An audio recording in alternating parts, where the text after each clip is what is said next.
All right. All right. We are live. What's up, everybody? Welcome to another session of the Masculinity podcast, where we focus on male improvement, masculinity, and purpose. As you guys can see, we have a panel of men joining us tonight. We have a great panel of men. We got a great topic to discuss tonight. Get your popcorn ready. Let's get it. What are we arguing about? A man is gonna do what a man wants to do. All on your wrist. Make you my wife, you no longer my bitch. Let's get it. My name is Will. I'm the host of this show, the number one Polynesian podcast in the world. Dripping in Versace. All these other hoes trying to copy. Women tend to bounce around in relationships. They can't stick and stay in a long-term relationship. Again, don't agree with this. Just So let's say, are you still in it? Are you still in it? no. So you're basically saying I'm a whore. This content is not suitable for the children under the age of 18 without adult supervision. Please be advised. So I just wanted to take the time and make this video to apologize to absolutely nobody.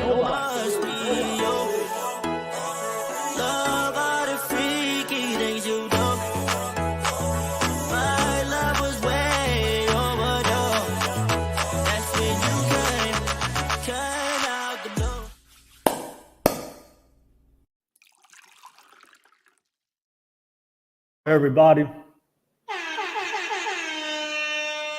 welcome to another session of the Cover Club Podcast. You guys already know my name is Will. I'm the host of this live show, number one Polynesian podcast in the world. Oh, wow, let's get it, y'all. We have a great show for you guys. As you guys can see, we have a panel of great men joining us tonight for tonight's Masculine Mind podcast. We have a great topic to discuss. If you're tuning in for the very first time, like always, thank you so much for tuning in.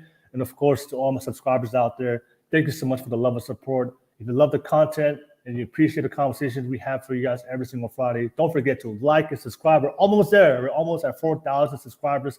If you support the content, smash that, press that like, subscribe button real quick so we can end the year off strong for 2022. Thank you so much. And of course, everybody out there, this is a live stream. So if you're watching this for the first time, I always appreciate you guys participating on the live chat. Whether you agree or disagree, I always like to hear your opinions, your perspective, and your 2 cents on the different things that we're going to discuss tonight. So let's get that live chat popping.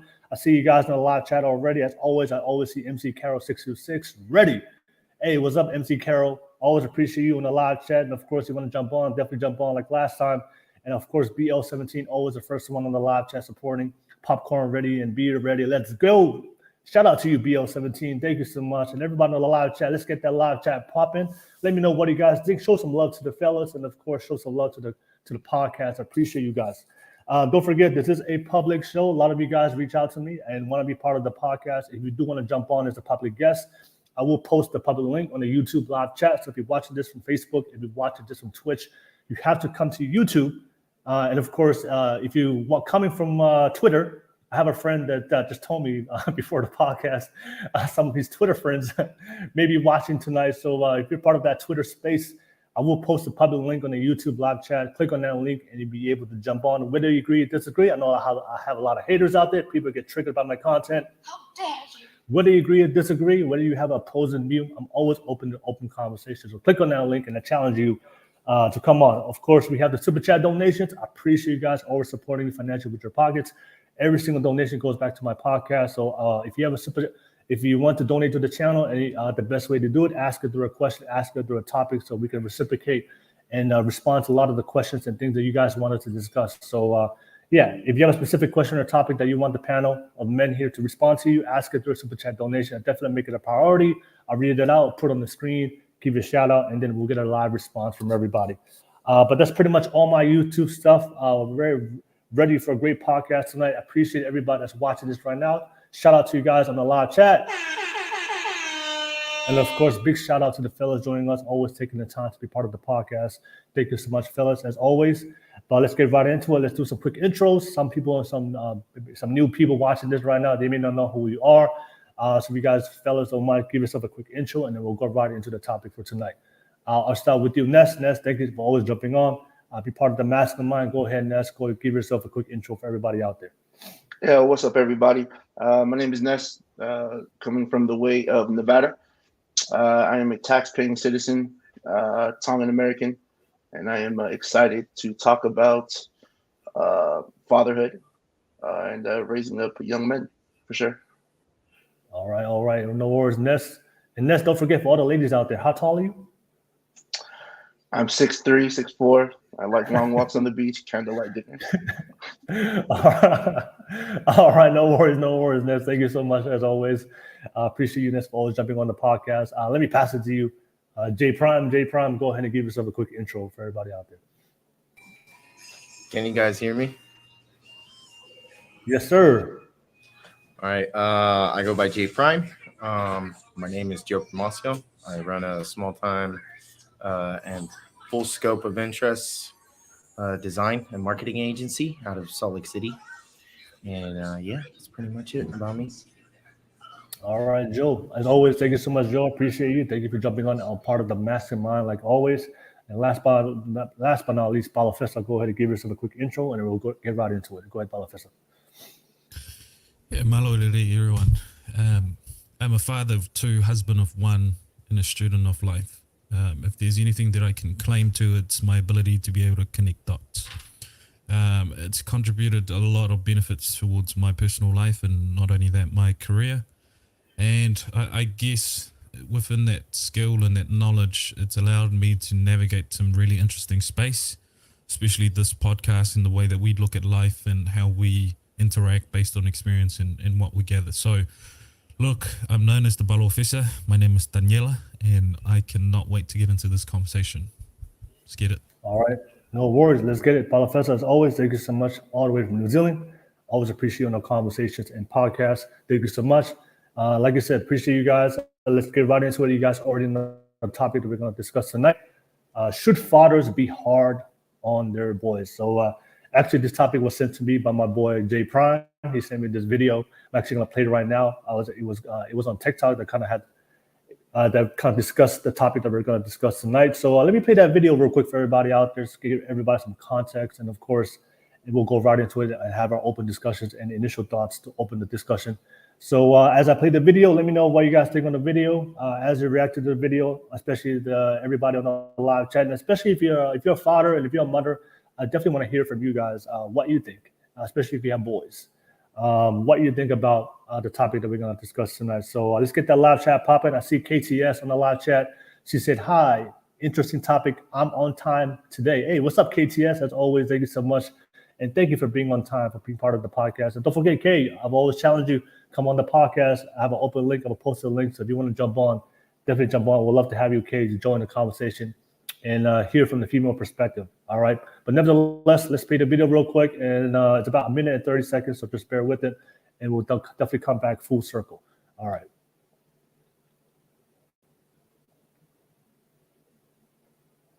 No, I'm not losing what you're saying. Just Okay. let me finish. Okay. Like, I know how men work. I know how hard they can work. I know how hard they can push themselves if you let them work. Men want to work. And I know their breaking point. And I would never want to bring Champ to his breaking point. You get what I'm saying? But I would want him to, be better than me. And, that's something that that's the goal of a father, to make his sons better than you. If I leave this earth and my sons is weaker than me, or not as strong as me, or is less than me, then I have failed. This is my legacy right here. So he has to be better. And if I can do it, I know that he can do it. And I'm going to push him close to his breaking point, but never to his breaking point. He's going to know what it is to struggle. He's going to know what it is to go through these, to face adversity and be able to get past it. But he needs a man to teach him those things. You letting your motherly instincts get in the way. Because you're not understanding my aspect of it. You're not. So I think this. So let's be fair. I can say that I'm not understanding your motherly instincts on it. It's And not, I feel like you're not understanding my fatherly instincts it's on not a it. motherly thing, babe. Okay, go ahead. A lot of times what happens is... All right. Yeah, so that was a video. That I saw on TikTok, and pretty much inspired the conversation for tonight. I see Omaguchi on the live chat. said, "Oh, I saved that video." Hey, thank you so much, Omaguchi in the live chat. I appreciate you being part of the live chat. Thank you so much.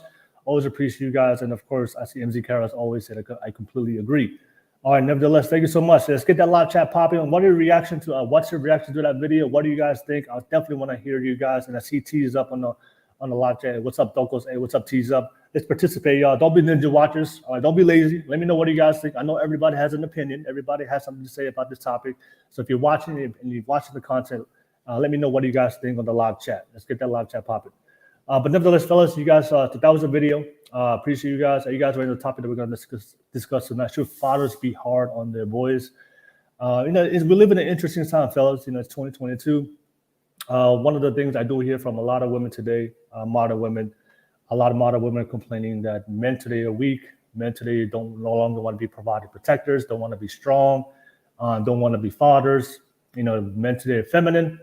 But at the same sentence, at the same breath, a lot of women are saying if we teach our sons to be strong, manly men, to be masculine, then that's oftentimes seen as toxic masculinity. So it's kind of an interesting conversation to have, especially in today's times, as far as how people see masculinity and how we raise our boys. A lot of people believe in a very equal world. Everybody thinks that men and women are equal. I've had conversations and podcasts with fathers before on this podcast. I think me and Balafest had a podcast with talking, should men, is it toxic to teach our boys not to cry? And I think one of the panels on the guest said that he treats his daughter and his son equally. So, we live in a time where everybody has different thoughts and opinions about this. I know the way that we see parenting is definitely different than the way our parents and our great-great-grandparents see it and how they raised us. So this is going to be an interesting conversation for us as this generation, of course, the next generation. So let me open up the conversation for you guys, fellas. What are your initial thoughts to open up this conversation? I'll start with you, J Prime. J Prime, what do you think? What's your initial thoughts to open up this conversation? And of course, your reaction to the video if you want to. Should fathers be hard on their boys? What do you think, J Prime? I think that fathers should be hard on their boys. But I mean, going back to the video, I really ideated with what he was saying. He wants to be hard enough on his son to the point where his son can be better than him, but not push him to his breaking point. And another thing that was said in the video was, to be fair, maybe I'm not understanding it from the motherly point of view, and you're not understanding it from the fatherly point of view, which is, I think, is the way that I look at it is a common misconception between husband and wife while communicating about tending to their children, especially when tending to younger boys. Okay. All right. No worries, J Prime. Thank you so much for opening up the conversation. Let me pass it to you, Ness. Ness, what do you think? What's your initial thoughts about tonight's topic? Should fathers be hard on the boys? Go ahead, Ness. Yeah, I think my initial thought process when I first watched it was that he's speaking absolutely fast, 100% true. Fathers, and I'm just talking about men in general, whether if you're a father, whether if you're an uncle, whether if you're a grandfather, grandparent, or, brother to your younger siblings. Men should be hard to their boys, just to the fact that today's society states that it's okay for these kids to make their own decisions. Even at 5 years old, it's okay for these young men or these boys to start wandering off and start making these decisions that they haven't fully developed yet. These fully ideas and, all these things that social media and the world is portraying on our kids.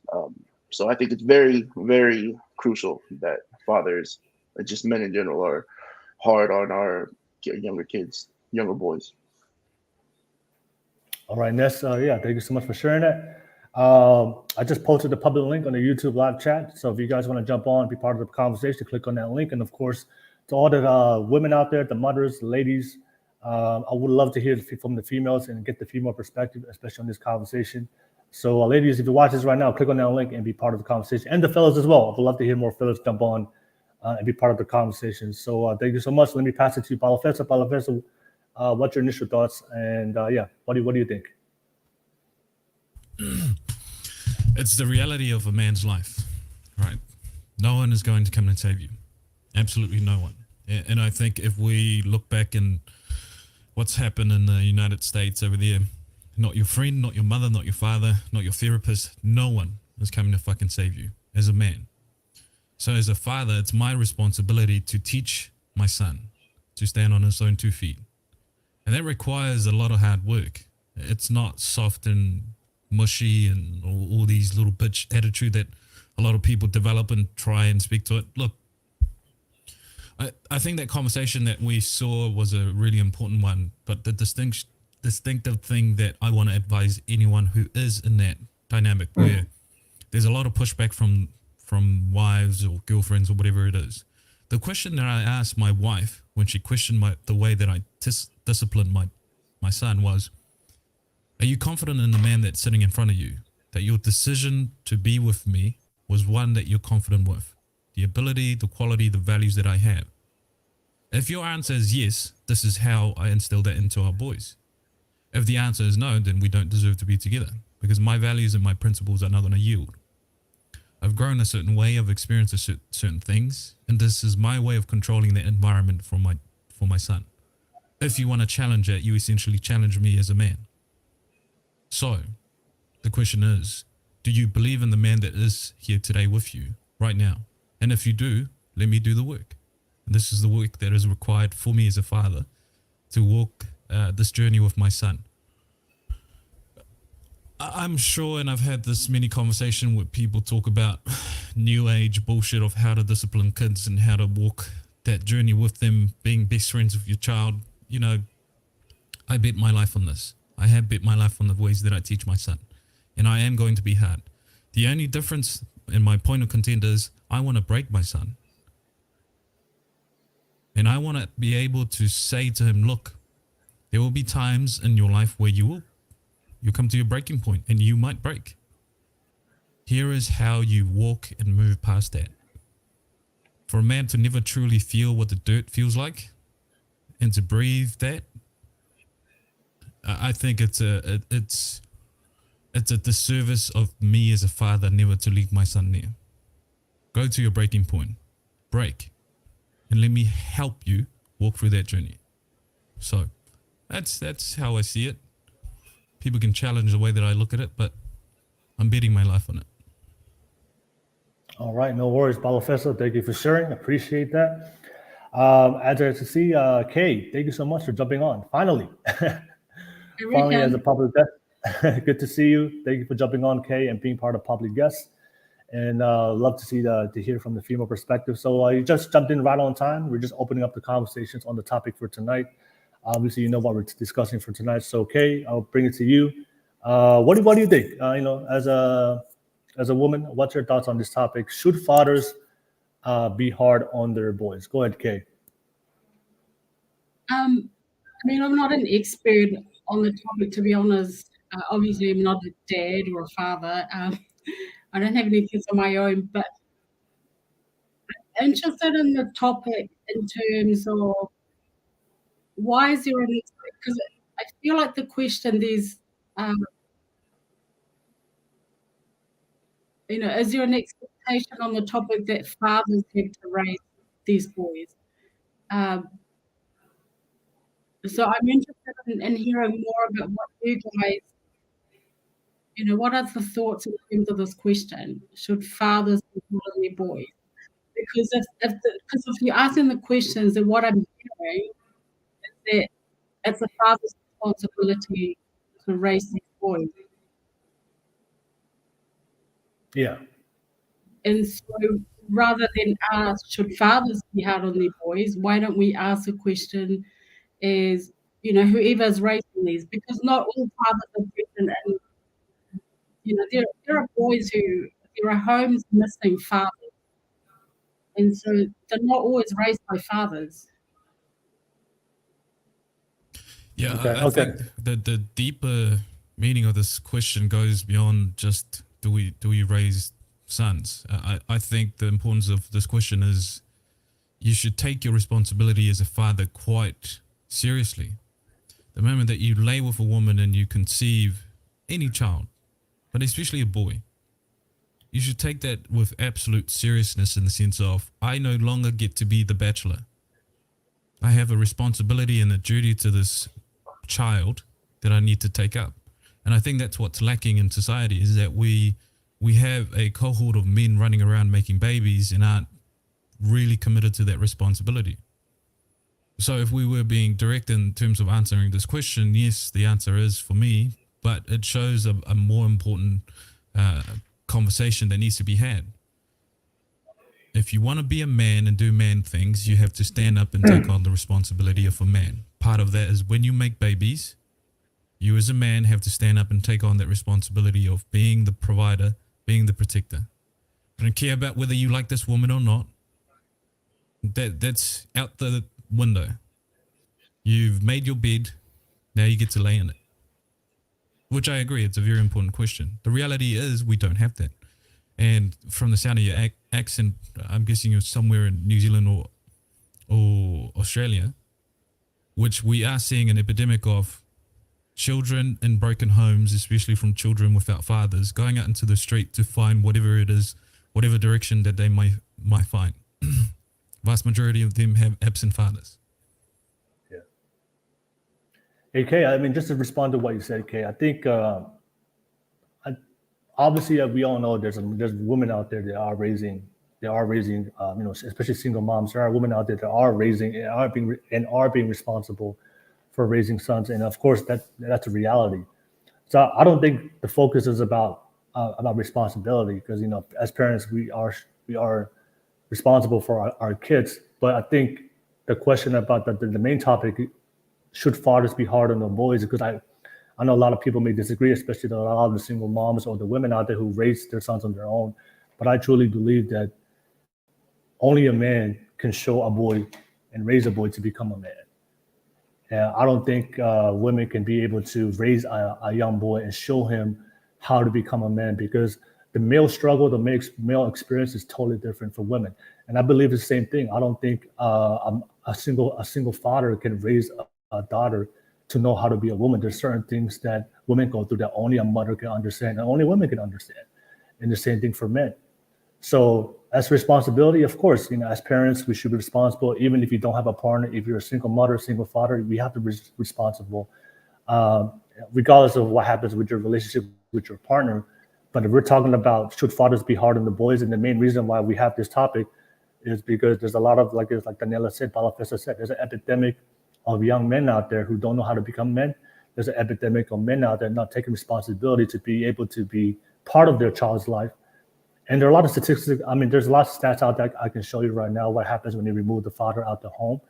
But obviously, I have friends too, from just my personal experience, and I can see the difference between a child that had a positive male figure in the household, and I have a lot of friends I can see the difference when they grew up with a single mom. It's totally different. So yeah, as responsibility, yes, for all the women out there that are doing a great job in raising their sons, great. But like I said, I will stand on that hill and say only a father, especially a positive father, could raise a young boy to become a man. A mother can be able to raise a boy to become an adult and give her and do her best. But the things that we as men go through, and our struggles and the things we experience as men, we need that guidance from our father, especially other men who've gone through it. I don't think a mother can be able to show that to a young boy. So and that's why we're having a discussion tonight. And a lot of the things that we go through is going through a lot of struggle, a lot of hardship. And I think we need that positive male figure to be involved. I'll pass it. Kay, did you want to respond? And of course, we can include J Prime and Ness on it. What do you think, Kay?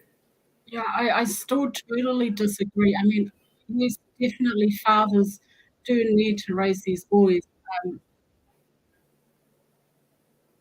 But I just you disagree on the fact that a woman can't raise a boy to become a man. Is that what you disagree on? What do you disagree on? What do you disagree on specifically?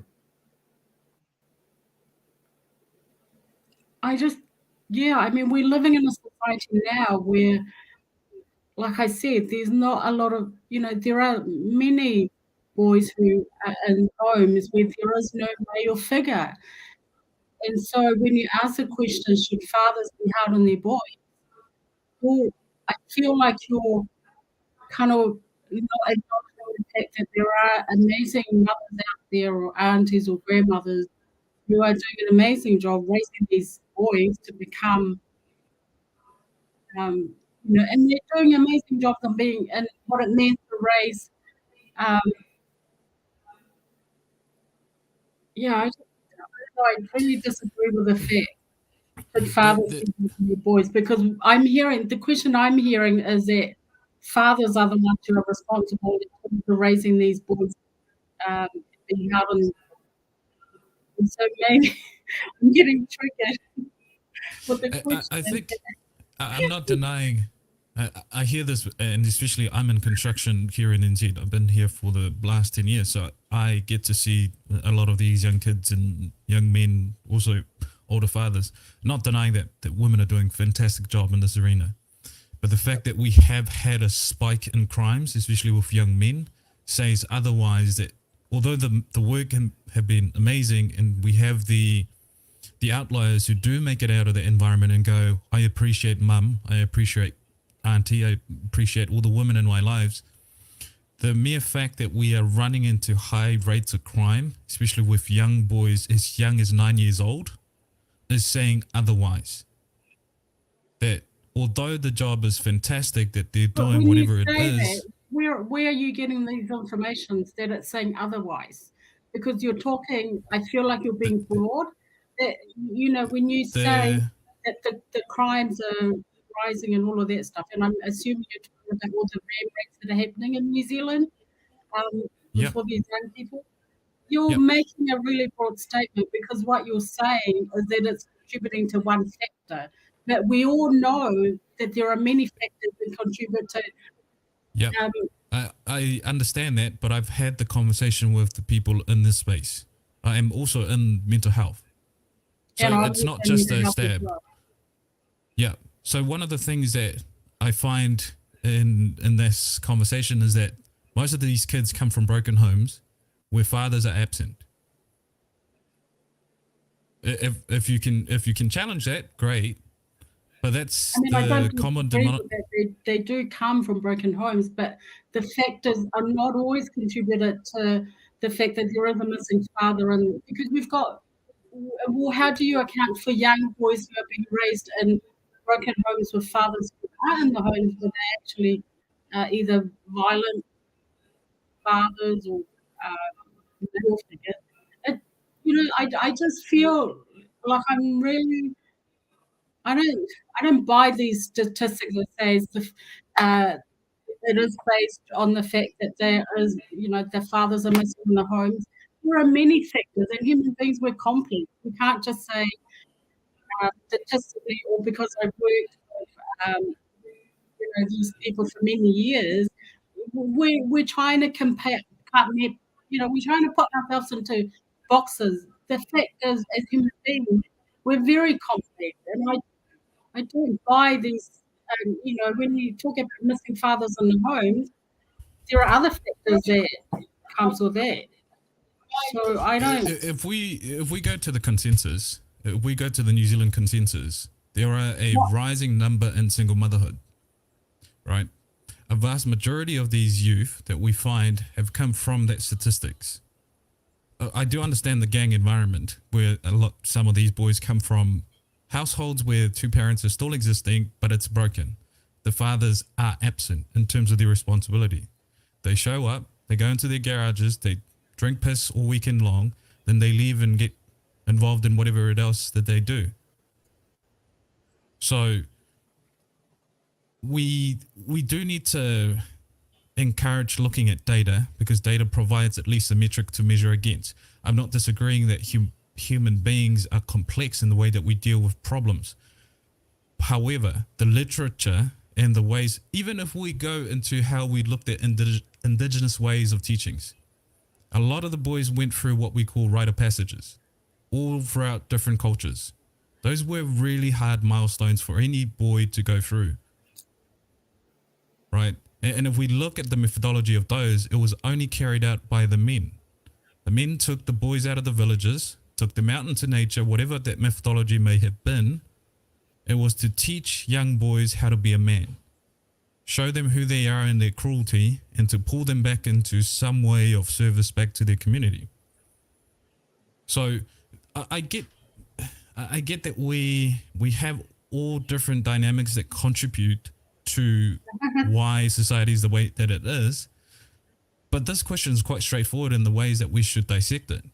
We can delve to many different things, alcohol abuse, all these things. But we do know that there are studies, especially here in New Zealand, that contributes a lot of good data that we need to look at and go, is this a reality?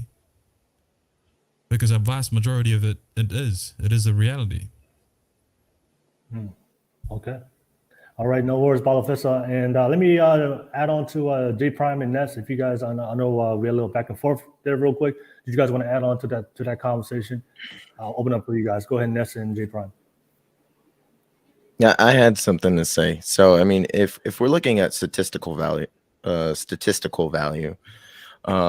a lady. Her name is Tamara Afifi, and she did a case study conducted in the 90s all the way up to the early 2000s. She presented this in the TED Talks back in 2011. And her statistic was that she came up with in her conclusion was the statistical value on married parents and a child raised with their father has the same level of interest towards success. And so when you take that into consideration, you know, this wasn't just a case study done here in the US. This was a case study done within the G20 countries. So the top 20 countries in the world, there was a case study that was done looking at the statistical value of the impact of divorce on children. And the impact was they have a better chance at life living with their father than dealing with divorced parents. And so if you want to go into statistics, I mean, we can speak statistics all day. And the truth of the reality is that it's been proven as a fact that children typically have a better chance of living life and becoming successful in life if they just stay with their father during a divorce. And she goes on explaining the reasoning behind it. And then the reasoning was partially because of the video that we watched earlier. Mothers take a motherly approach. They take a caregiving approach, where fathers take a more fatherly approach. They look at life from a logistic standpoint. You know, how can I logically attack this, you know, problem and create a solution? You know, fathers don't sit and wallow. They're trained. We're trained as boys from the start, from the get-go. You know, this is not just me saying my opinion. This is a professor at University of California that works in their communications department of communications. So this is not my word. This is a professor's word. So, I mean, I've dropped the link for the exact TED Talk that she spoke on these statistics. And this is still the statistic running today. You know, nothing has changed. She still speaks on this today, that statistically, looking at the valuation of the children, when there's a divorce that happens, if they stay with their mom, they have a 15% chance of never speaking to their parents again. When children are in a family where both parents are married, they have less than 5% chance of ever speaking to their parents again. When children are raised by their fathers alone, they tend to have 30% more of a chance of staying in contact with their father after they become an adult. And so if you want to look at statistics, I mean, single mothers don't have the greatest point of perspective as far as scientific statistics are proven. And I can honestly say this because I was raised by a single mom. The thing is I'm not saying that my mom did a bad job. My mom did everything that she could. Do I think that she could have done better? Of course. I mean, what child wouldn't think that of their parents, you know? But will I sit here and blame her for it? No, I'm not going to, because she was doing what she could with what she had at the time. And so if you want to pull statistics into it, you can. I mean, the link is in the chat. You can go and look at all of her previous awards that she has won back in 2004, 2001, 1998, 1996. I mean, these are statistics that are back from the 90s and still hold true to this day. And so I'll leave it right there for now. All right, no worries, J Prime.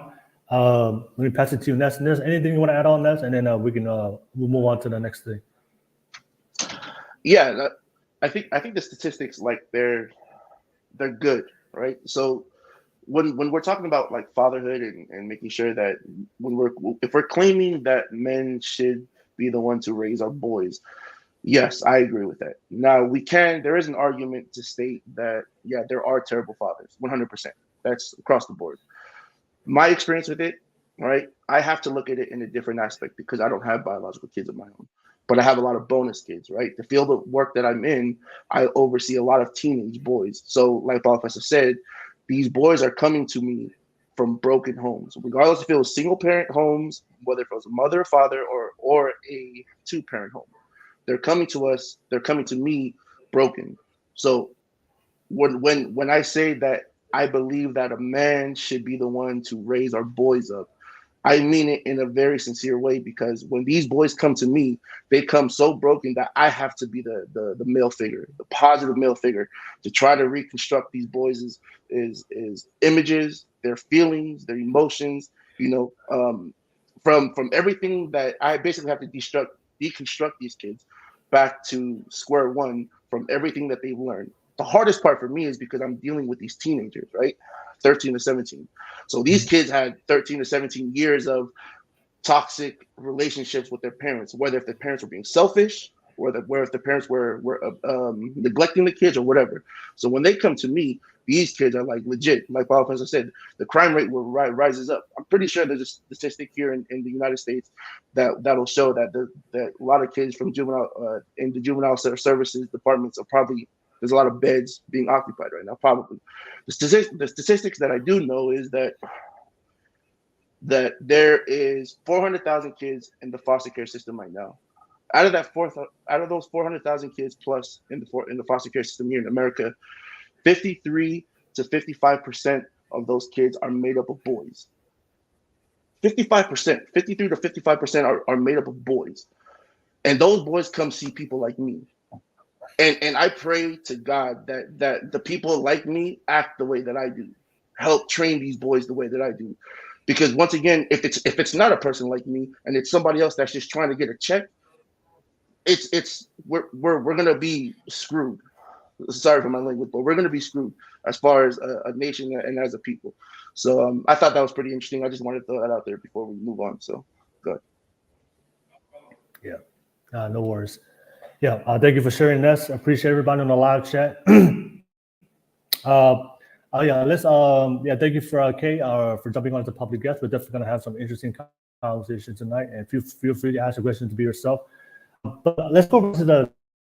I want to focus on fellas. I want to focus. Obviously, maybe there's a lot of people like Kay and a lot of women out there who think that even a woman. And shout out to all the women out there, all the single moms out there raising their children, raising their sons.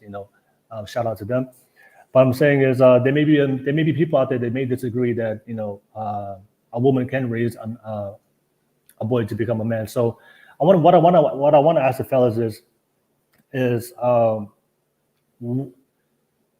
why what are things that why do we have to be hard on our sons, and are there things that men go through that only a father can understand? And I want to ask you guys, what are those things, right? So obviously there's a lot of things that we go through as men that only a father could show us and guide us in that part of our life.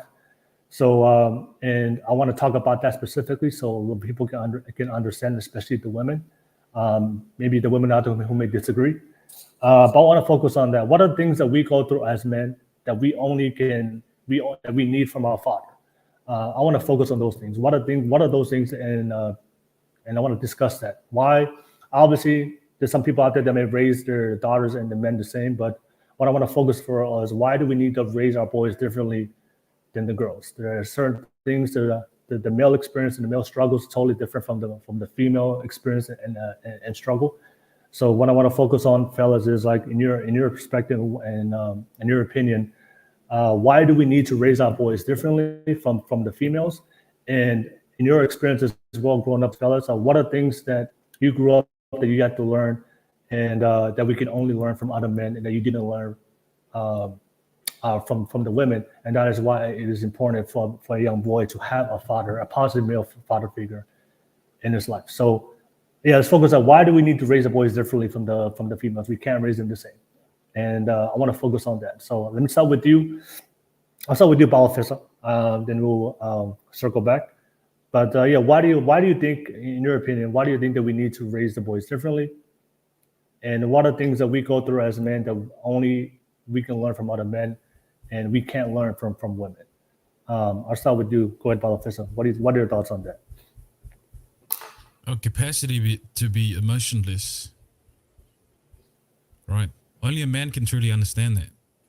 And the reason for that is the beautiful thing about women and the way that they bring such a dynamic is their ability to be fully emotional as women, to bring compassion, to bring empathy into a lot of situation.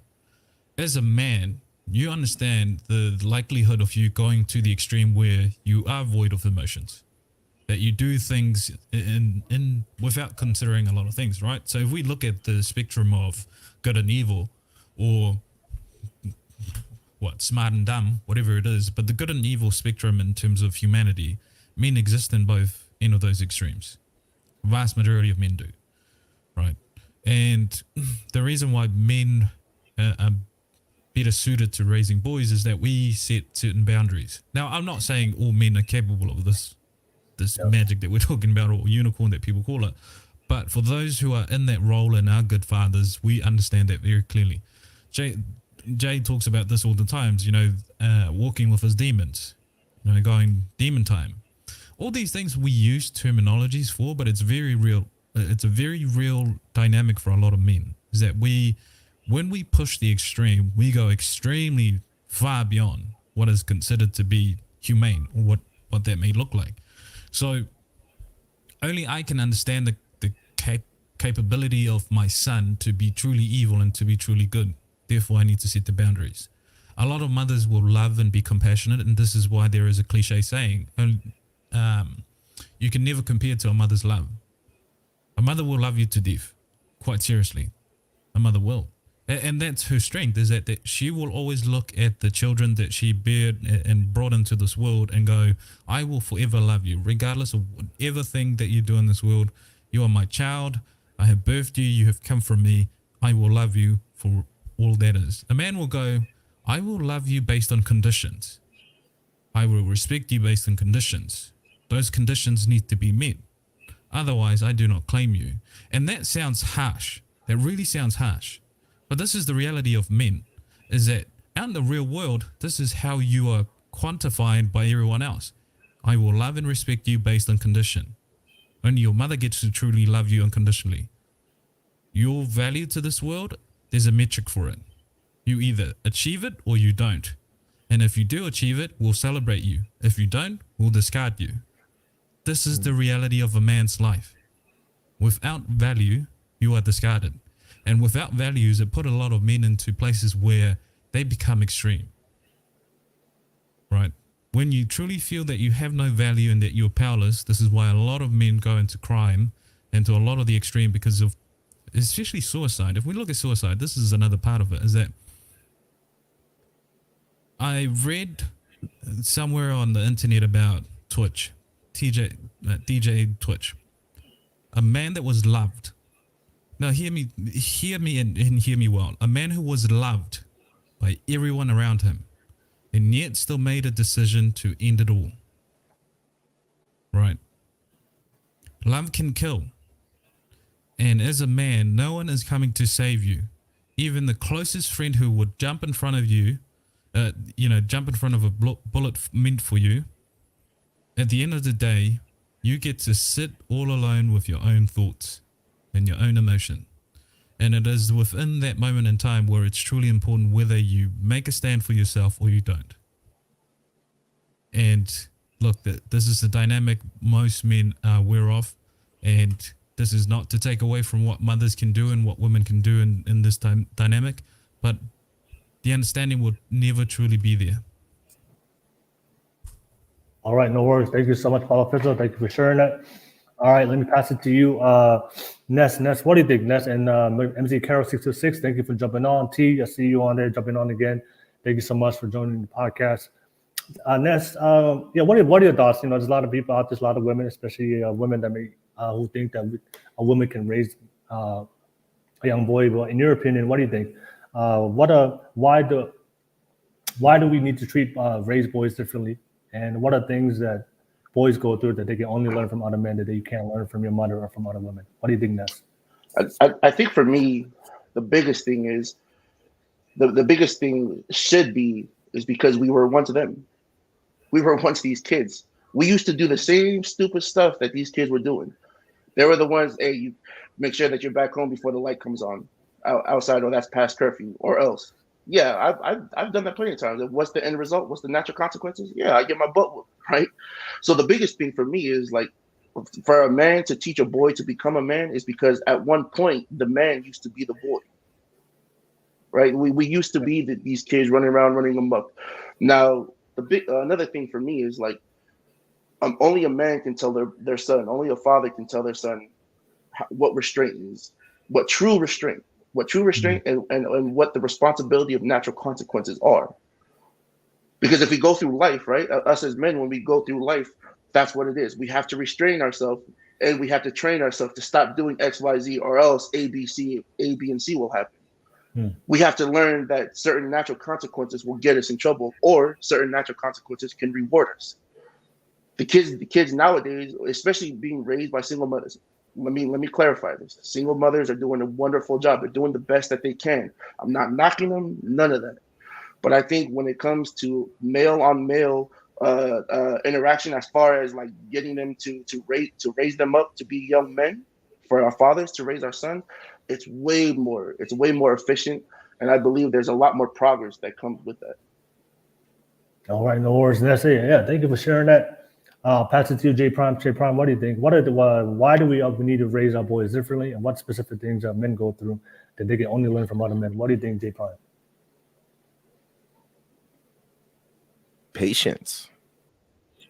I think that the proponency of how men convey patience is unmatched to what women are capable of even understanding.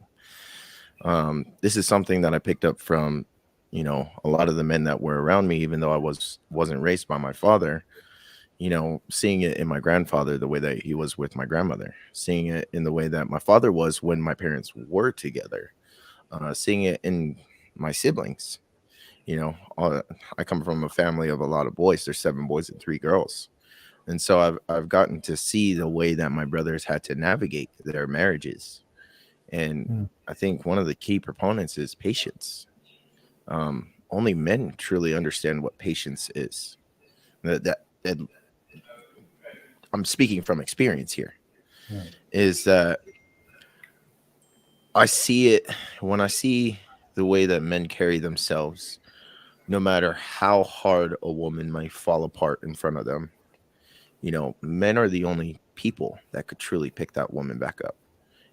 And not in a sense of, women aren't supporting women, but more in a sense of men understand how to still love her after that point, where I don't think women give that same type of respect to men.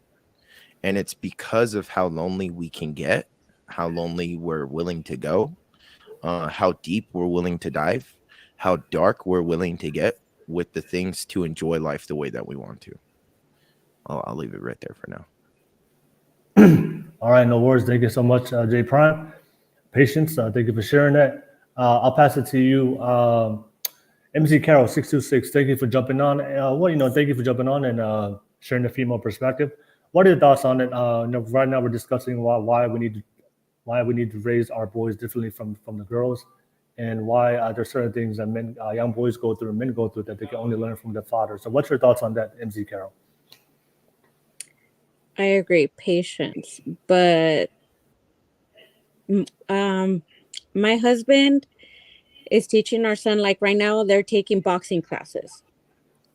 There's a lot of kids that are getting bullied and they don't say anything. My husband has been the type where this is why I'm hard on you. This is why I'm doing what I'm doing. I've warned you. I've talked to you. You're not listening. You're not the same as your sisters. I have to be different with them separately. You're a boy. You're going to grow up to be a man. And I do want you to be better than what I was when I was younger. I don't want you to be out in the streets doing dumb stuff. So I let him do that. And mom should really let the father take over the role of disciplining the boys, because if we do it, we're thinking from our heart, emotional. That's how we are. But my dad kind of raised me like my brother, so I'm like this. So what my husband says, I agree, because I really don't want my son to grow up to be weak. I don't. I really do not. So whatever my husband says, it's from experience. Whatever he lived a rough childhood. So he just doesn't want the same things to be repeated. And he doesn't want my son to become one of the, I don't know how to say that word properly, statistic.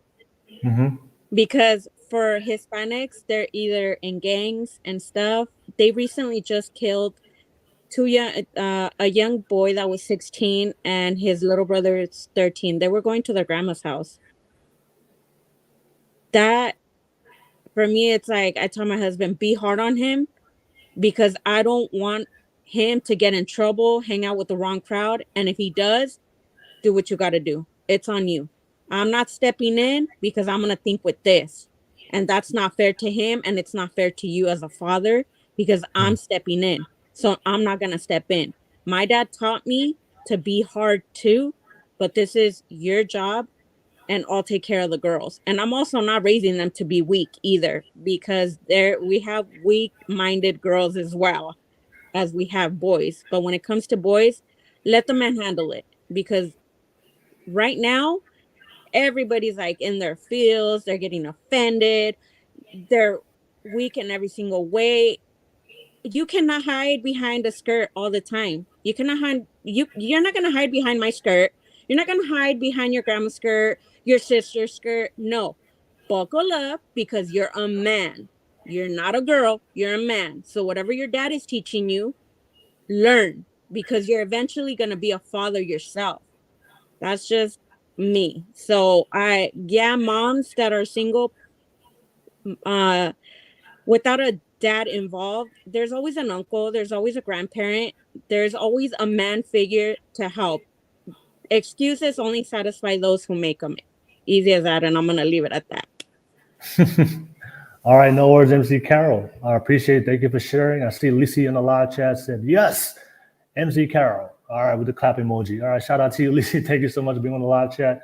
And I see Omaguchi in the live chat said, only a man can teach how to be a man. No worries. Thank you so much. Let's get that live chat popping. Now, you guys kind of quiet right now in the live chat. Let's get that live chat popping. Let me know what you guys think. And don't forget, if you want to jump on, we'd love to hear from more ladies and fellas. Click on that public link and jump on, be part of the podcast. And don't forget, press that like, subscribe button real quick. Let me pass it to you, T. T, what do you think, T? What are your thoughts on the conversation? Right now we're discussing why we have to teach our boys, raise our boys differently than we do our girls. And of course, in your experience, what are things that boys go through that we can only learn from other men that we can't really learn and take guidance from women? Go ahead, T. Thanks, Will. Sorry for the delay, peeps. I think everybody shared kind of what's going on now, but I think for men, a lot of men, we have to realize that we're kind of in a society where our sons are really not being wanted. With all this woke stuff, this people trying to make everything sound so expensive and this, that, and the fourth. So our sons can only see. Our son has. I'm speaking for. I have 4 boys, and what I see from my boys is that they have this. They're inspired, right? Their aspiration to try and tackle on adult duties, even at their age. So they ask a lot of questions. And I think for most men, should you be hard on your child, yes, but you have to kind of steer away from. You can take some of the things that you used from how you grew up.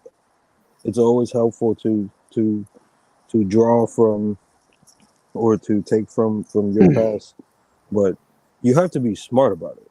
Like you have to navigate whether it's sports, uh, if it's education, if it's academics. You have to kind of like pick and choose the little bits that you can use for you to be hard on your child. And when it comes to boys, especially in general, they always have this sense of needing to protect, and it's something that I see with my boys, oh, that they always have to protect what's for moms. They make decisions based off of how they feel, but for the boys, on what I see so far, they make decisions. I think Palofisa touched on this. As men, and even at that age, we're rational people as men. We make logical decisions, so it's quite different. You wouldn't really go and kind of put your daughter the same, you know, through the same way that you came up as, but you would want your son to kind of perfect that what is the word for it? I'm not trying to sound too expensive, but way of passage, right?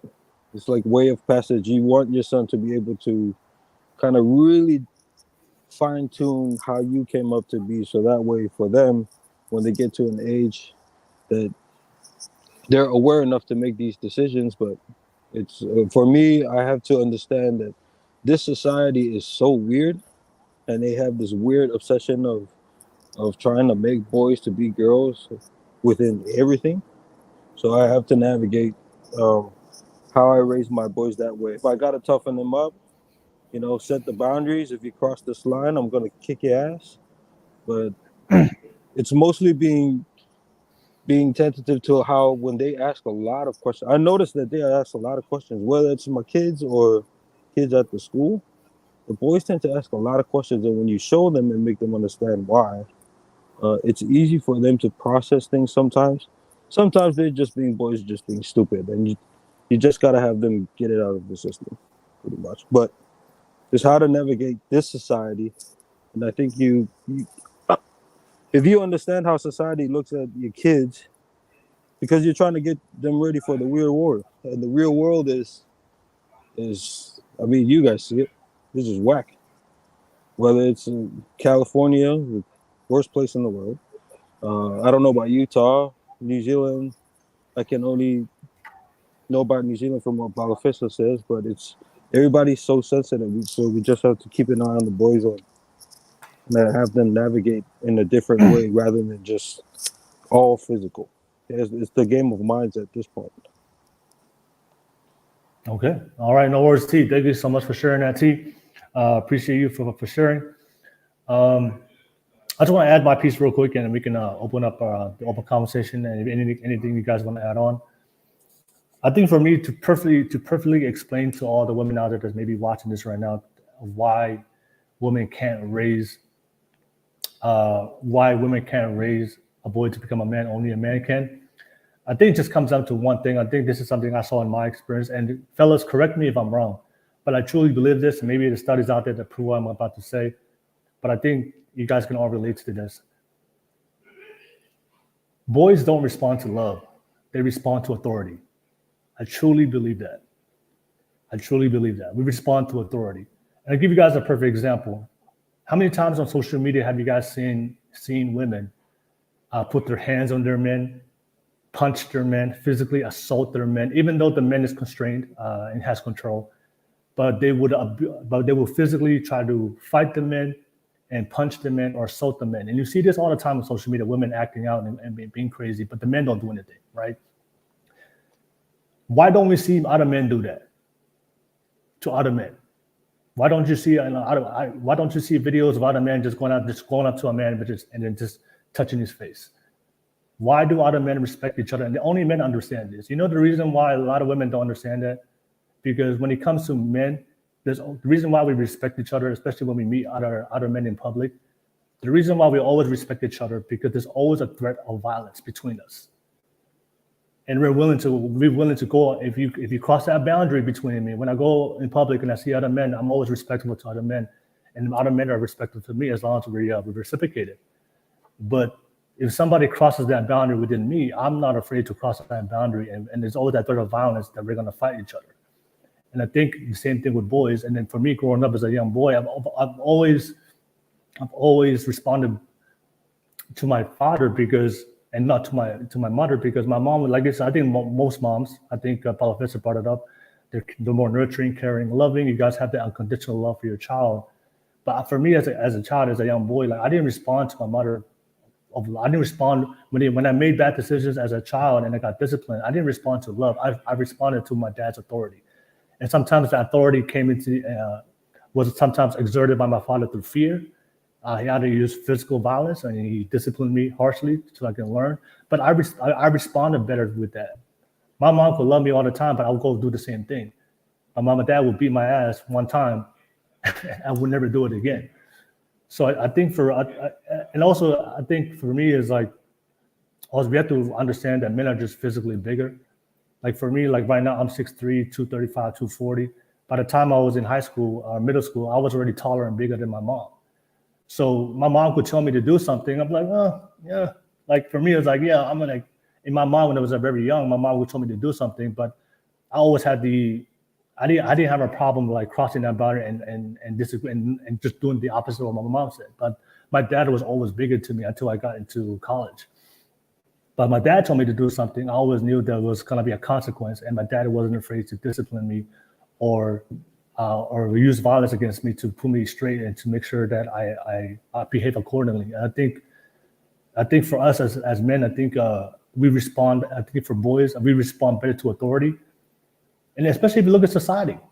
You know, when men act out, you know, men who are criminals and committing crime, who holds those men? Who holds those men accountable? It's not the women. It's out of what? It's out of good men. It's out of men who hold those criminals. If there wasn't other men out there and having good morals and values, and we didn't have firemen, we didn't have policemen, we didn't have people that was willing to do what's right. If we didn't have those certain types of men and only women were around, those criminals would do whatever they want. The only reason why other men behave today in society and other men act accordingly because there's other good men out there in this world in positions and position of authority to be able to check us.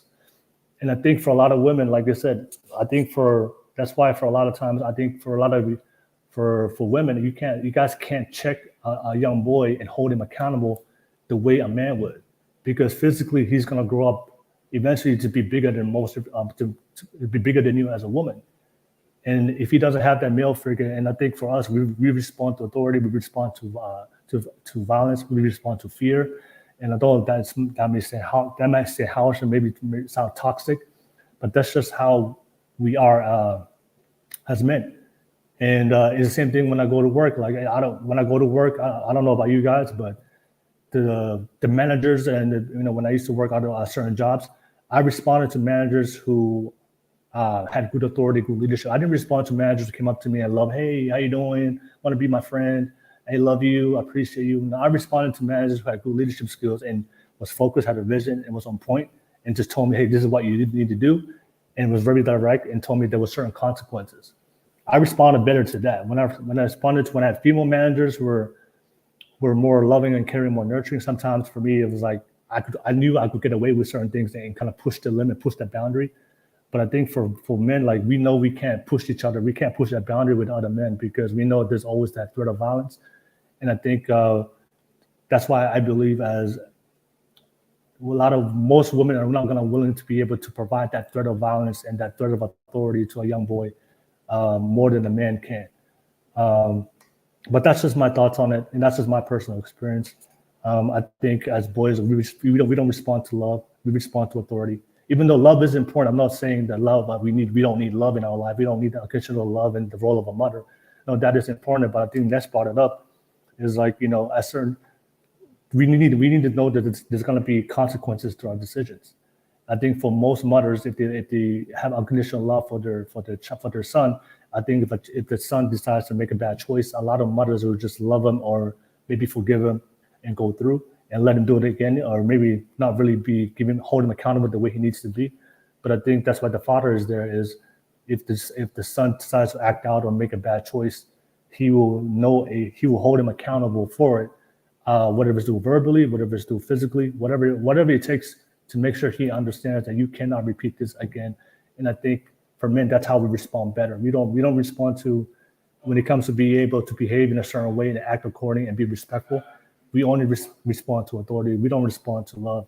And I think if you love a boy too much, and that's why you sometimes see that if you grow up in a single mother, or a boy was raised by a woman, and all he knew was love from the woman, then you can see why a lot of guys either lack control or just get away or make bad choices, because there was never a man in their life to check them, to let them know, hey, if you do this again, there's going to be a problem. And I think we respond better to that, especially at a very young age. But I just wanted to add that piece. What do you guys think? Let's open up for open conversation. We got to hear from everybody. What are your thoughts on it? And then we can we'll have topics for you guys. And want to add on real quick? Share? Go ahead. Yeah, my add-on is that I guess when we have these conversations, that we're not saying, well, me personally anyway, I'm not saying that the absence of a mother is non-crucial. I think that the balance of a mother and a father in a home for a boy is extremely important. However, when it comes to discipline and to how we teach our boys, that should be the responsibility of a man. I will never sit here and go, oh, fathers are the best, right? Whether you have a mother or not. Yeah. I think that balance of having a mother where a boy can truly see what femininity is and what a feminine woman is, and providing that balance of that outlook is extremely important in itself. The other side of that is that why men are more optimized is that we don't sit and quantify hate. A lot of women can't tolerate being hated. And a lot of the ways that we discipline in men often warrant us hate, right? But a man can sit there and go, I don't give a shit whether you hate me.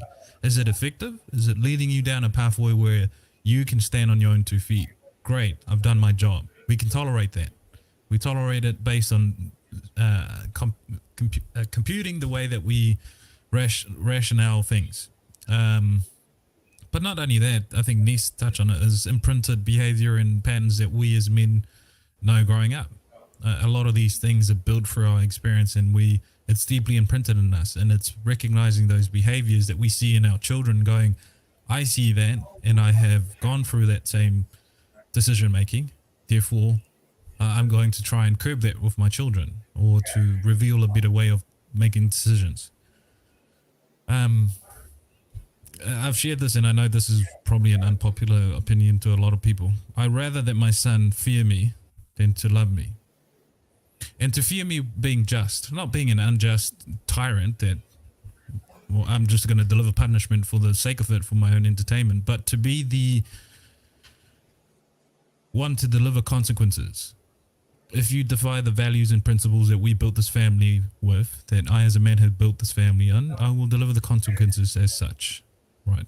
And I think that will warrant some fear in boys and their behavior, but the absence of knowledge is why fear exists. Once my son, and it's my responsibility to teach and to make my son understand why we live a certain way, why our principles and values hold true to the way that we see them, then that fear to me transformed into respect. I respected my father once I understood why he taught me the way that he did, but I sure as hell feared him when I was growing up. He was God to me. I do not go against God, quite literally, right? But as a man, as I grew up and I found the level of success in my own personal life, I came to understand, oh, that is why you taught me that way. That is why you gave me 2 warnings. That is why you didn't tolerate this behavior. I respect that. Now I understand. Right. So I think going back to the earlier point, I think when I have these type of conversation, I'm not saying the absence of a mother is non-crucial. It's extremely important. I think that's another part of the conversation, is that most people often go, oh, so you mean the mother's not important? That she's not important to a man's life? No, it's extremely important. And the important is to provide that balance between this is what a woman should be and this is what I should go into the world and seek. And this is where that dynamic is really important. Okay. I know. Thank you, Professor. Anybody want to add on? J Prime, T, Ness, MC Carroll? You guys are good? Hey, I want to move on to the next topic. I want to, because a lot of people are disagreeing. They send me messages on social media. It's like, why do we have to be hard on boys? Why can't we just give them unconditional love? And because oftentimes the argument they use is, look what happens with the men in the past. We were hard all the time, and now all these guys are, they held all their anger, their emotions, the issues, try to act hard all the time, and a lot of these guys were broken inside, and they either were abusive or they beat their wives or beat their women. So men need to release themselves and be loved and be cared and to have a voice. And if Saucy's watching this right now, communicate his vulnerabilities and all this stuff. Like, why do we have to teach boys to be hard?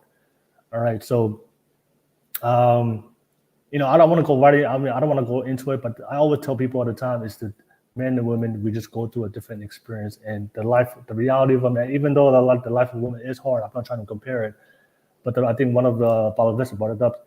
Men are only valued based on conditions that we provide some type of value to society, and majority of that reason of what we provide is based on provision and protecting, or building something. So as a man, that if you can't build something, if you can't provide, you can't protect anyone in this world, you literally have no value in this world, and you will be discarded. And I think Paul always says that men, we are the sacrificial sex. When times go hard, when our countries go to war, it's the men that we need to step up and fight. So, and that's just the role, and that's the reality. I'm not complaining about it. That is the role and the harshness of a man. But for women, you guys have a different. A woman will always be able to bear children, so you will always have inherent value within yourself, and will always value society. But as men, if you can't have kids, you can't provide, you can't protect, you can't build anything, you can't have sex. You literally will be discarded and be ignored, or be invisible. Be invisible to society, and maybe within your family. So. But yeah, I want to bring up that question. A lot of people say, what, we shouldn't be. Why do we need to be hard on guys? Let's take it easy. Let's take them a soft approach. Let's give them the motherly approach. Let's not be like our ancestors. Let's not be like our fathers or great grandfathers who were always hard all the time. See what happened to them and see what happened to their relationship. So we need to do the opposite and give them a more motherly touch, or maybe a more loving approach, and not raising them too hard. So I want to tackle that subject. Let me start with you, T. What do you think, T? Why do we need to be hard on boys? But what's your thoughts on that? Like, do you think that we should be for all the people out there that's discussed saying, why can't we just soften our approach on raising boys? Why do we have to be hard on boys all the time compared to women? What's your thoughts on that, T? So they don't grow up to be soft and weird, and not being able to handle situations that only men can handle. And I think I spoke about this before. Is we're as men, and even like with kids, you're kind of doomed growing up as a boy, because you're expected to. Because this is what they're pushing out. You need to be soft. You need to be more understanding. You need to be more vulnerable, right? So we have to adjust the way that we teach boys to be the way that society wants it to be. But yeah, there are also things that women can't handle in the real life that the boys will put some thought in it and then react to it, right? But 9 times out of 10, the success rate of a boy or a man handling something that's more related to physical or violence, you have a higher chance of maybe getting out of it or saving yourself, from said situation. But it's just so we don't grow up. Now, I'm not saying that you need to be hard all the time. Every 5 minutes, is a sandal the size of a trash can to your son's face. No, that's not what I'm saying. You have to be thoughtful about it. If he's crossing the line, roughen him up a little bit, put, maybe 1-2 to his face just so he understands why you're not supposed to do that. Because if somebody else comes to my son's face and does the 1-2 and it's a little bit more aggressive than my son and what he could handle, I think for me, I fail. Right, but the reason why I'm rough on my kids is so that when they go to school, if it's something that they've never come across, because we don't really discuss it in the house, it's like, okay, I'm gonna just stay away from it and just learn how to navigate and think a little bit more before. I always say this about Samoans, and every other Samoan that have heard me say this absolutely hit my guts. Samoans are very stupid in the sense that they react first, and by the time they understand, it's too late. Right? And if you're watching this and you're a Samoan, yes, you're stupid. Right? This is how we say it.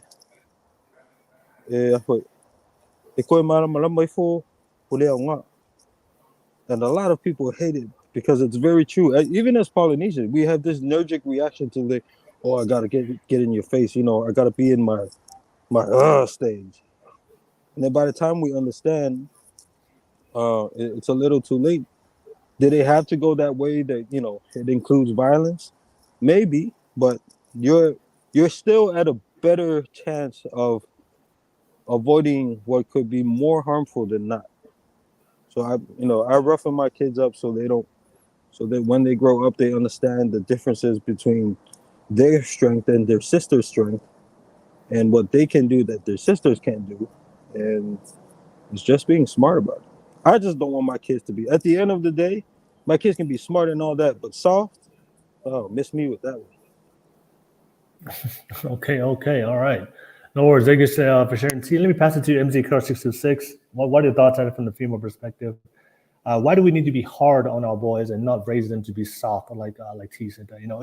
Or maybe should we raise our boys to be soft? Because the biggest complaint they always hear is our parents and our great grandparents are too hard all the time. So we need to teach our boys to be soft. What are your thoughts on that, MZ Carol? Why we need to be hard on boys? Why would I want boys to be soft? Do we want them to get manipulated by women all the time, or be not vulnerable? Like, why would I want my son to be to a point where, oh, mom, my girlfriend did this? I'm gonna be like, we did not raise you to just be weak-minded. I don't need you to let a girl tell you what to do. You can be your own man. Or like T said, I agree. Schools, that's one place I don't want him to be soft, because there's going to be that one kid that's going to press him up. That's why he's in boxing. That's why my husband is preparing him mentally, physically, because I don't need him to get punked. I don't need him to be just used or picked on, especially not by a girl.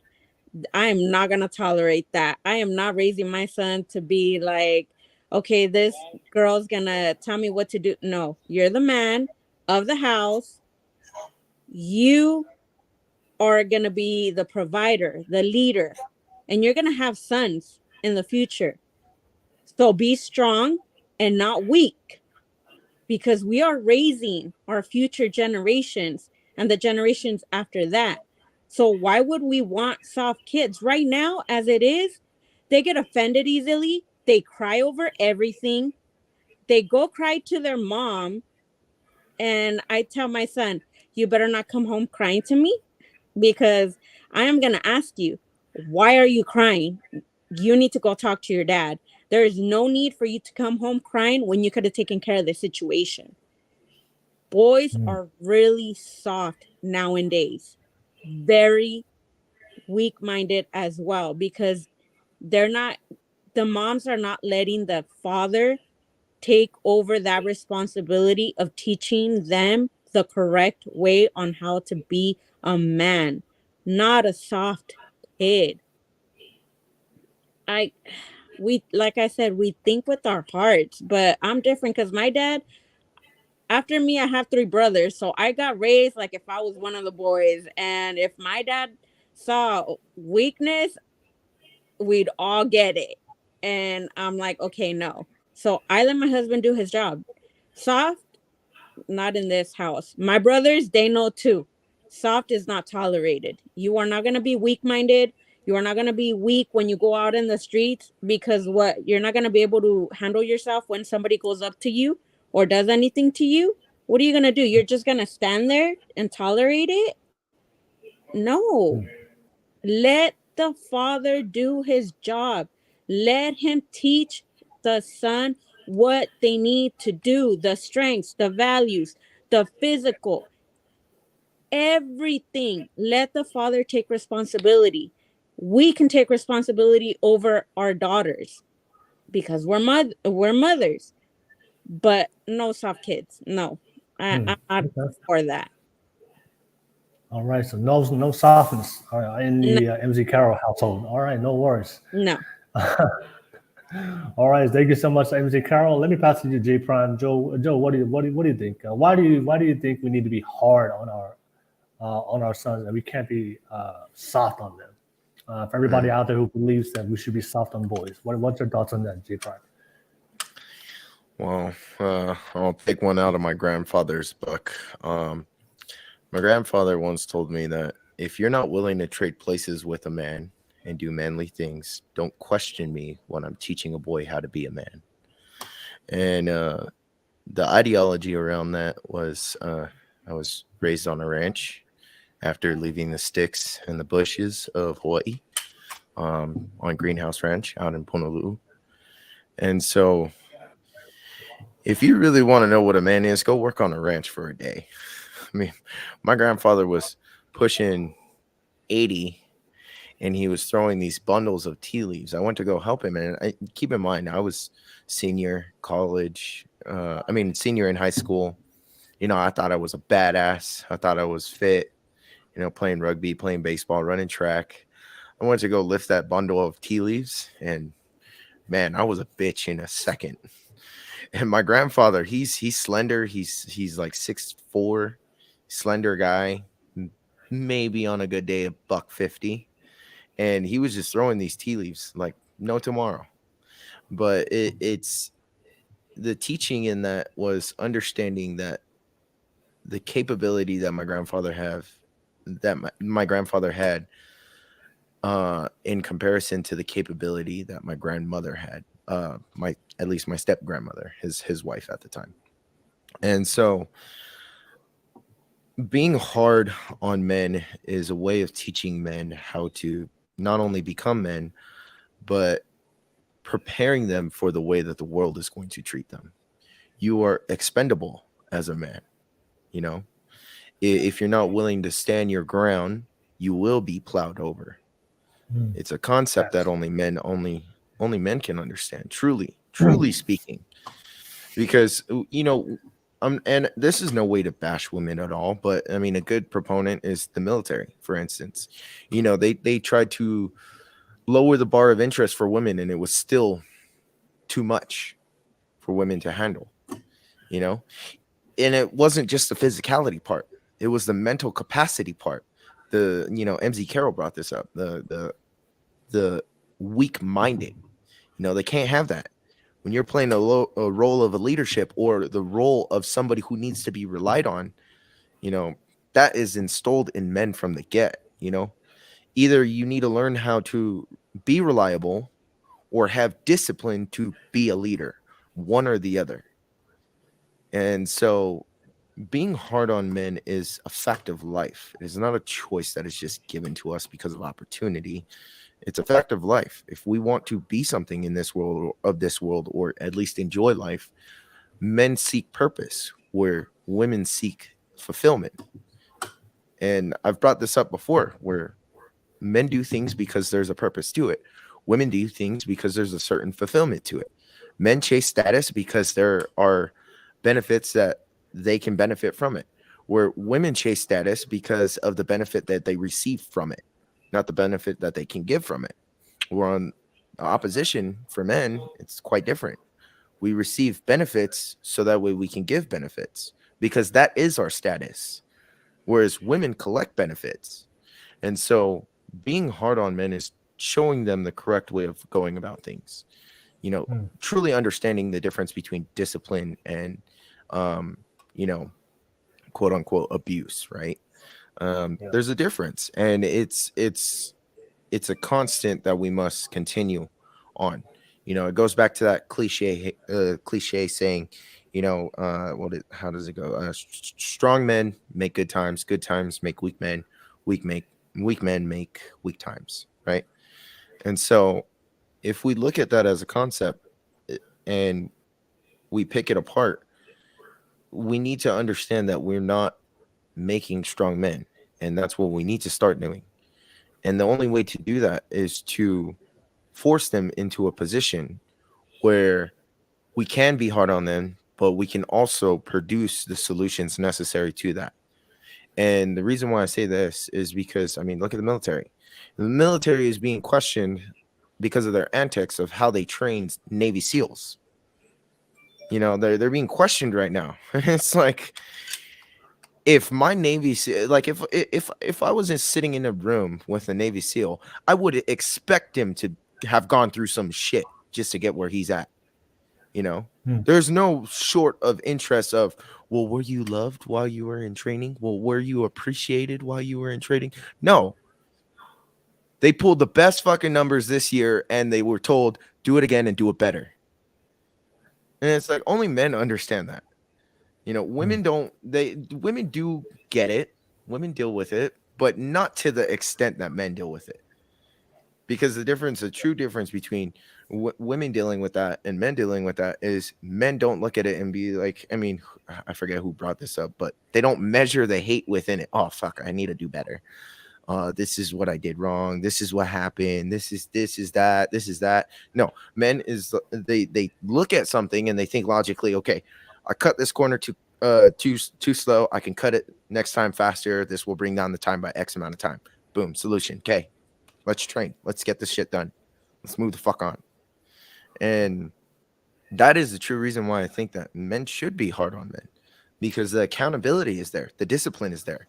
The substitute of what life will be for them is there. And I strongly think that only men truly understand that. Only men could walk that road. And only men could fail that road and get back on it. Yeah. And that's the key proponent that a lot of women don't understand is when men fail that road, you know, it takes a lot to get back on that fucking road. But for us, it's either, you know, we either take the high road out and take the cowardly way out, or we get the fuck back on that road and get shit done. One or the other. And at that point, it's my way or the fucking highway. Either one. You got to make a decision. And a lot of times that decision is a split choice, and it's coming fast. And if you don't make that decision, you'll just get trampled on. All right. No worries, J Prime. Yeah, thank you for sharing. Let me pass it to you, Balafesta. Balafesta, what's your thoughts on it? Why do we need to be hard on our boys, and why can't we take the soft approach like we do with the girls? Why do you think, Balafesta? Two things comes to mind: order and cruelty.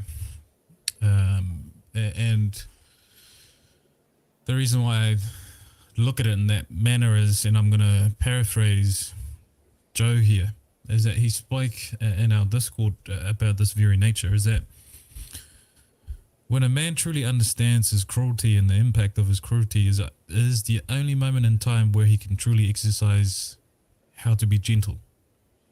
So only when you can be gentle is that when you understand the extent of your cruelty as a man, right? Which is why we need to deploy things that are hard, not abusive. There's quite a big difference. But also order. A lot of men who are confused about life and are going at life in very chaotic manner have never found ways of putting things in order. And this is typically why fathers are very important in this picture, is that we tend to live in chaos and find the order within. It's a very particular skill that we have as men.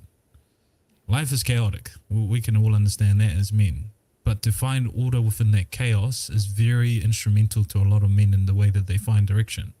If you look at men who are cruel, there is no specific order of their life. There is nothing that they put in front of them that this is the direction, this is the order of my life, this is what I'm going to head against.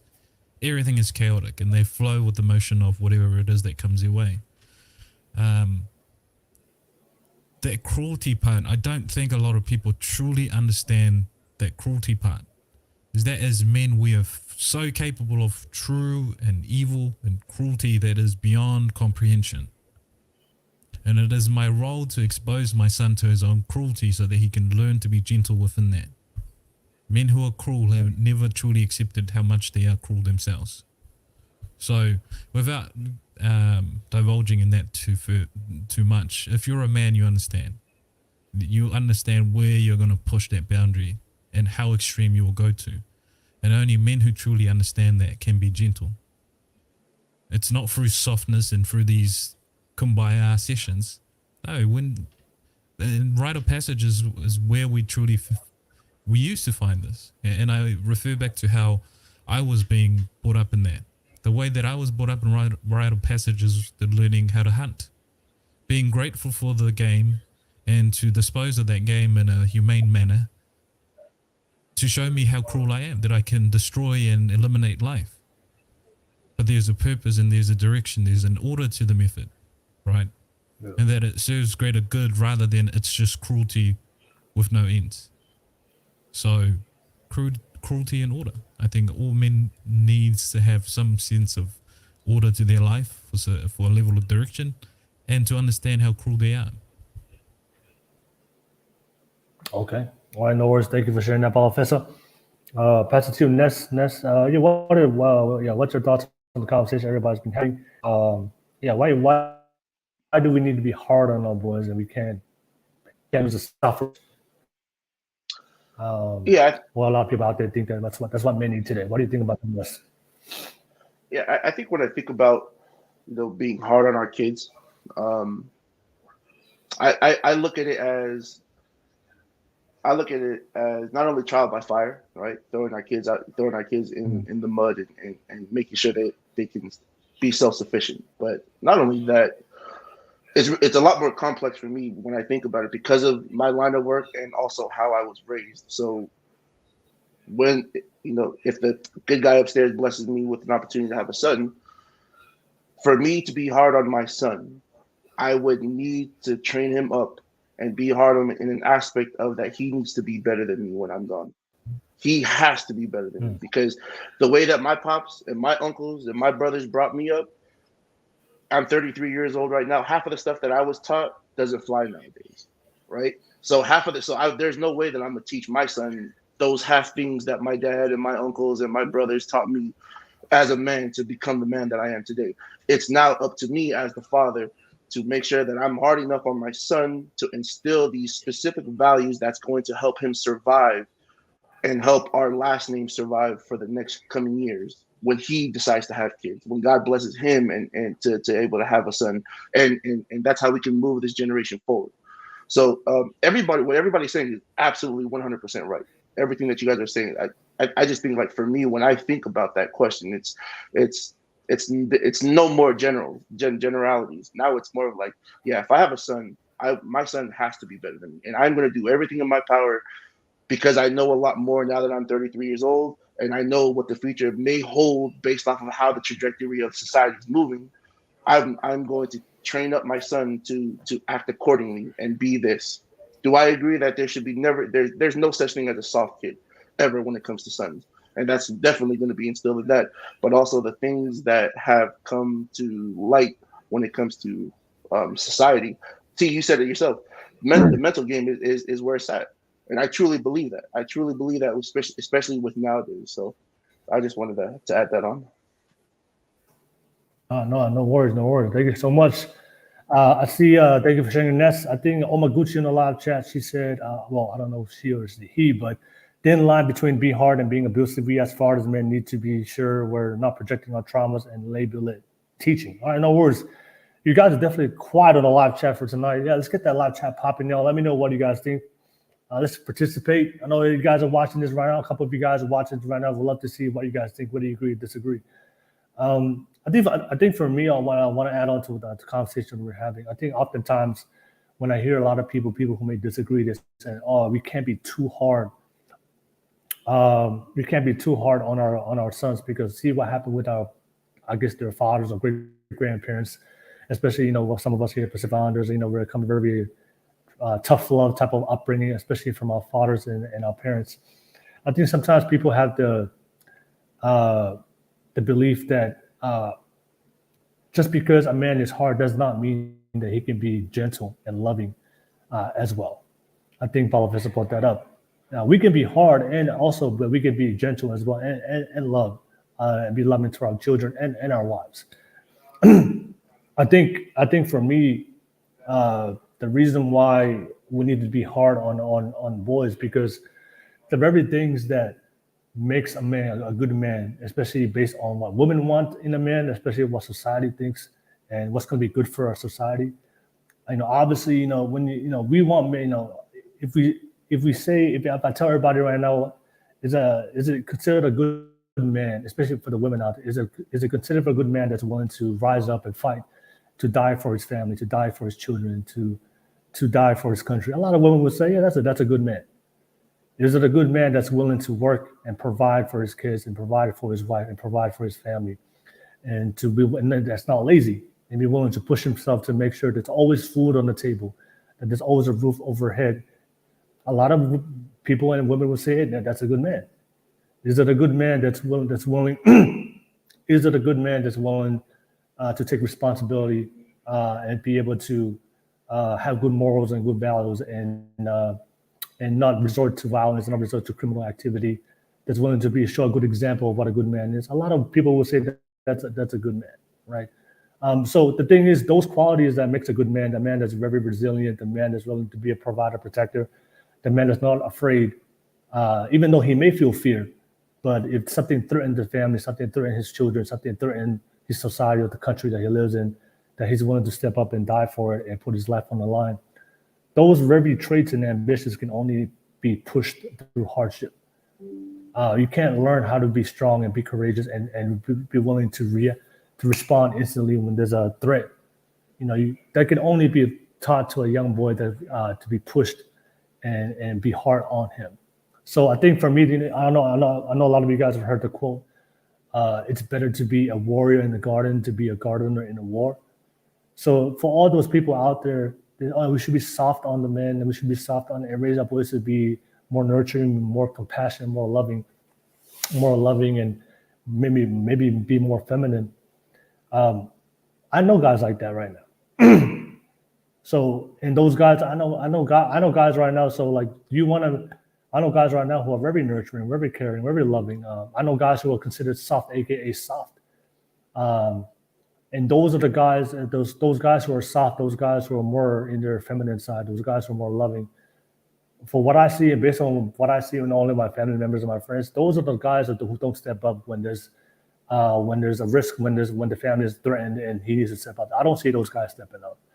When times get hard and the family needs those men to step up to provide for the family, those guys, I don't see those guys step up. When things need to be done, or when men need to step up for certain things in the family, I don't see those soft guys step up.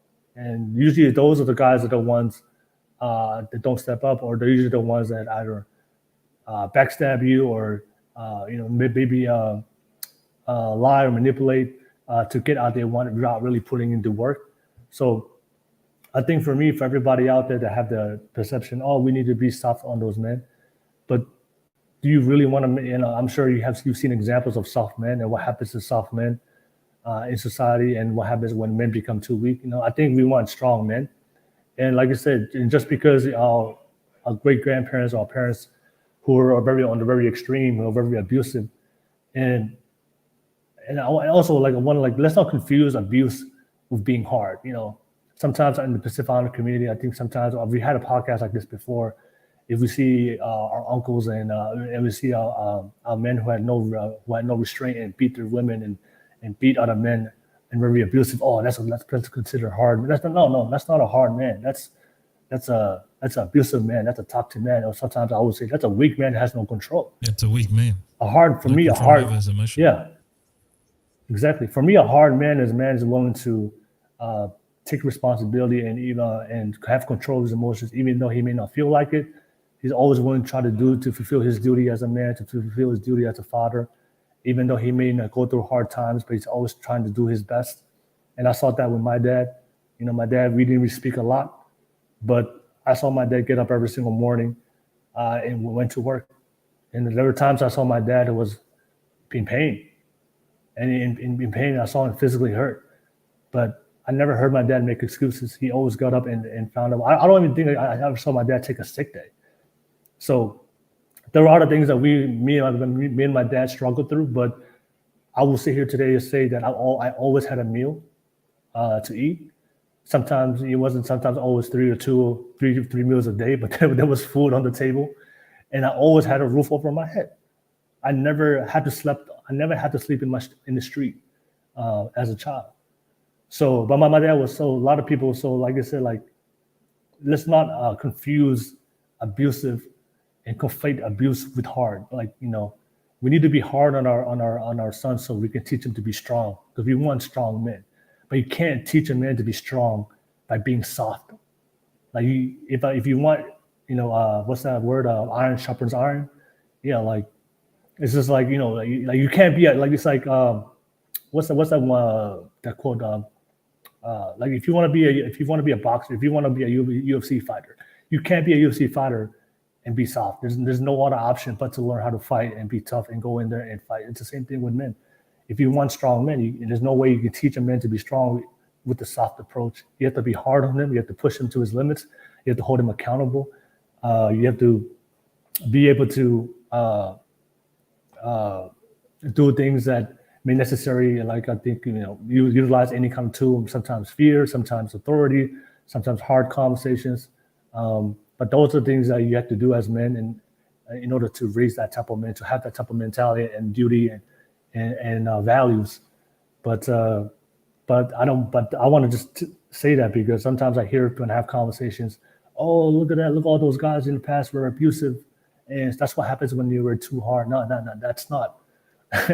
don't you guys can't conflate that hard. Being hard is always going to lead to abuse. Now we need to be hard on a man to be strong, but we also know the difference between abuse and being toxic and not repeating the same things that our dads or maybe our great parents did. And also we need to stop, I think, as a Pacific Islander community, like we gotta stop saying, oh, it's because our uncles can fight and because our uncles can beat somebody up, that's considered hard. No, that's just a man that has no control over himself and his strength. That's not considered a hard man to me. A hard man to me is a man that can have the ability to beat somebody up or have the ability to be violent, but is able to make the best choice, and the most peaceful choice to get the solution, and don't always have to resort to violence to get what he wants. But anyways, that's what's my thoughts on this one. Add on real quick because I hear that all the time. Anybody want to add on to that? Or what anybody said? Go ahead. Yeah, I got a question for everybody and all of those who are watching. So for the men on the panel, you guys have worked a laborious job, correct? Everybody has some sort of experience around a laborious job. Now, do you guys think that you guys can do dangerous things very carefully? Yeah. I truly think that is the essence of being a man and becoming a man, is being able to conduct yourself in a very, very dangerous environment very, very carefully. And with that being said, that is the difference. That's how we can distinguish the difference between being hard and being abusive, is because it doesn't necessarily mean we are in danger when we are conducting in dangerous environments, because that's pretty much the life of a man, is you're consistently in dangerous environments. I mean, look at most of the jobs that men fulfill. I mean, now I'm in big tech. I'm not doing anything that's questioning, my safety. But previous from me being in big tech, I was a heavy equipment specialist. I worked in the mines. I've worked in oil fields. I've been on fracking teams. Worked on pressure testing teams. I've been I've done it all. My third week in the oil fields, I watched my mentor's arm get ripped off. And no, I didn't go home that day. I stayed and I had to finish my shift. And so we need to understand that that in essence, you can conduct yourself in a very dangerous environment without being in danger. And that is truly where men become men, is when they're able to conduct themselves. I talk about this all the time, dragging men into the darkness. It's a dangerous place, but done carefully, they can come out a better man. I'm not saying it's a one size fits all for every man out there, but it definitely ends up becoming a good fruition, at least in my experience. And so what do you guys think? I want your guys' input on that.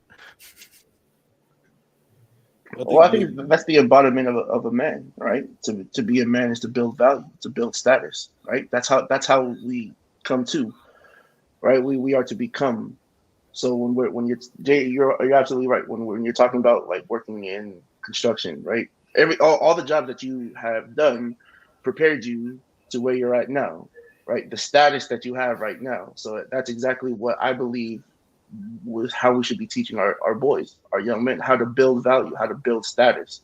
Because when it comes to it, all the hard stuff that you learned when you were growing up, all the hard stuff that me as your father was teaching you and all this stuff, and it pays off. It pays off in the end.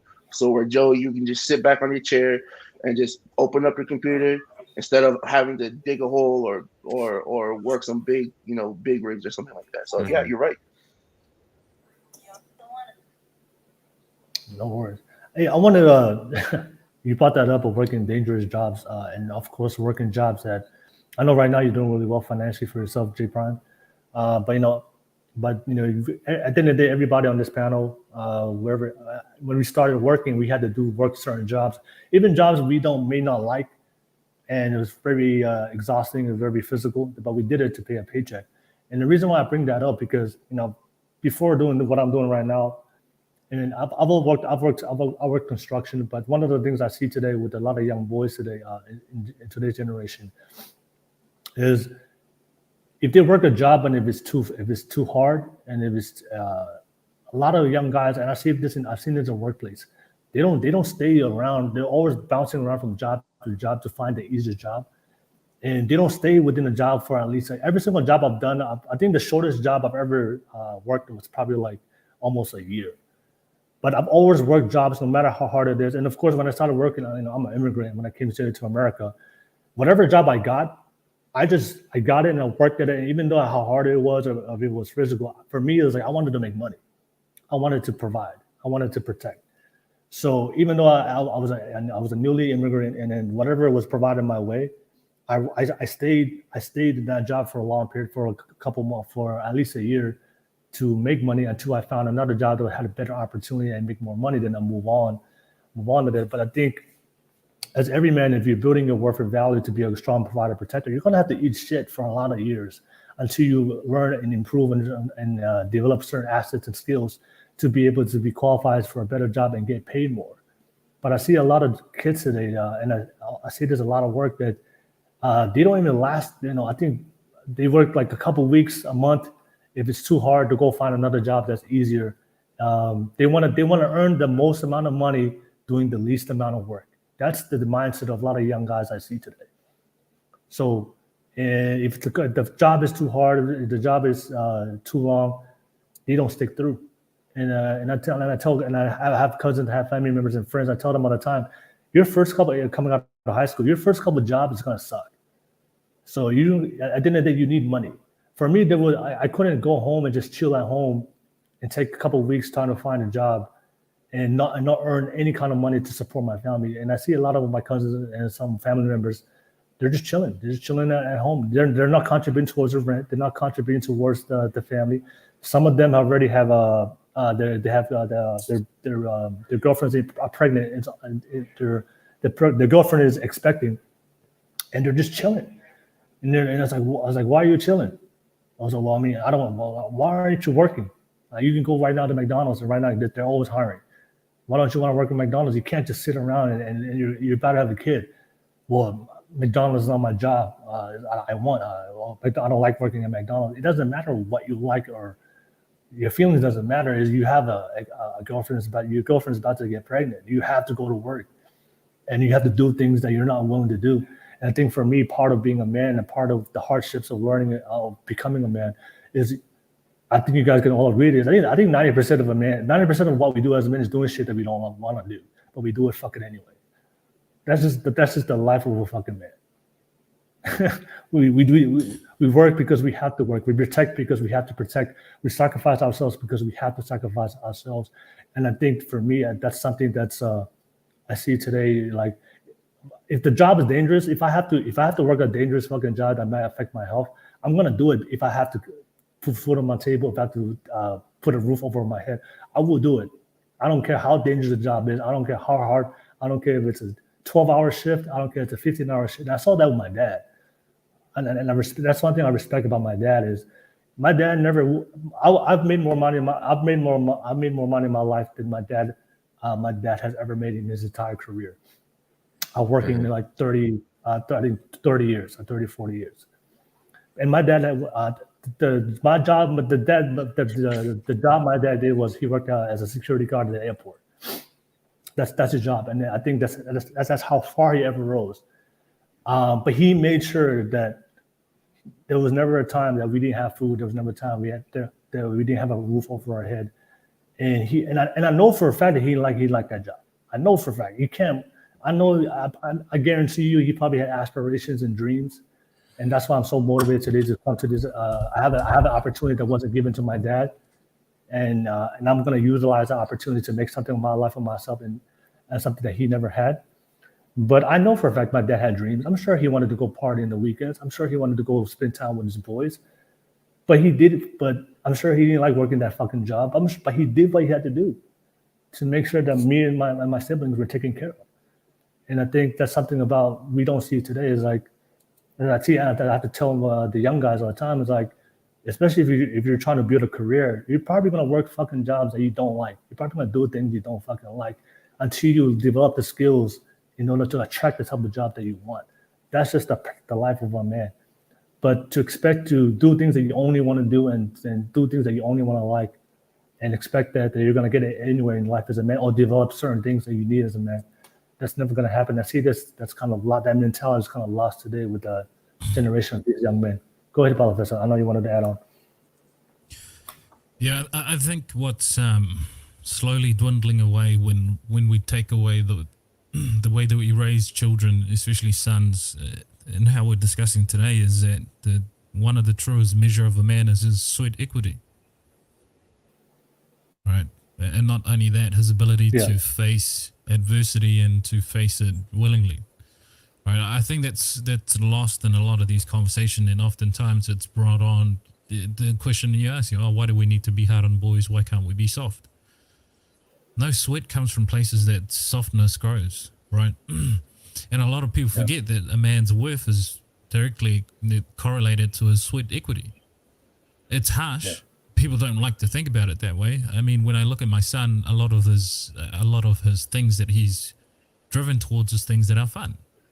It's my job to tell him, in order for you to get to fun, you have to do the boring, laborious job first. You don't just get to fun automatically. I provide that, right? You're having fun because I provide that. It's not on your own accord. But in order to, I'm not going to be here for the rest of my life. In order for you to have fun in the real world out there on your own 2 feet, you have to go through the boring, laborious shit that probably 99% of men don't want to do.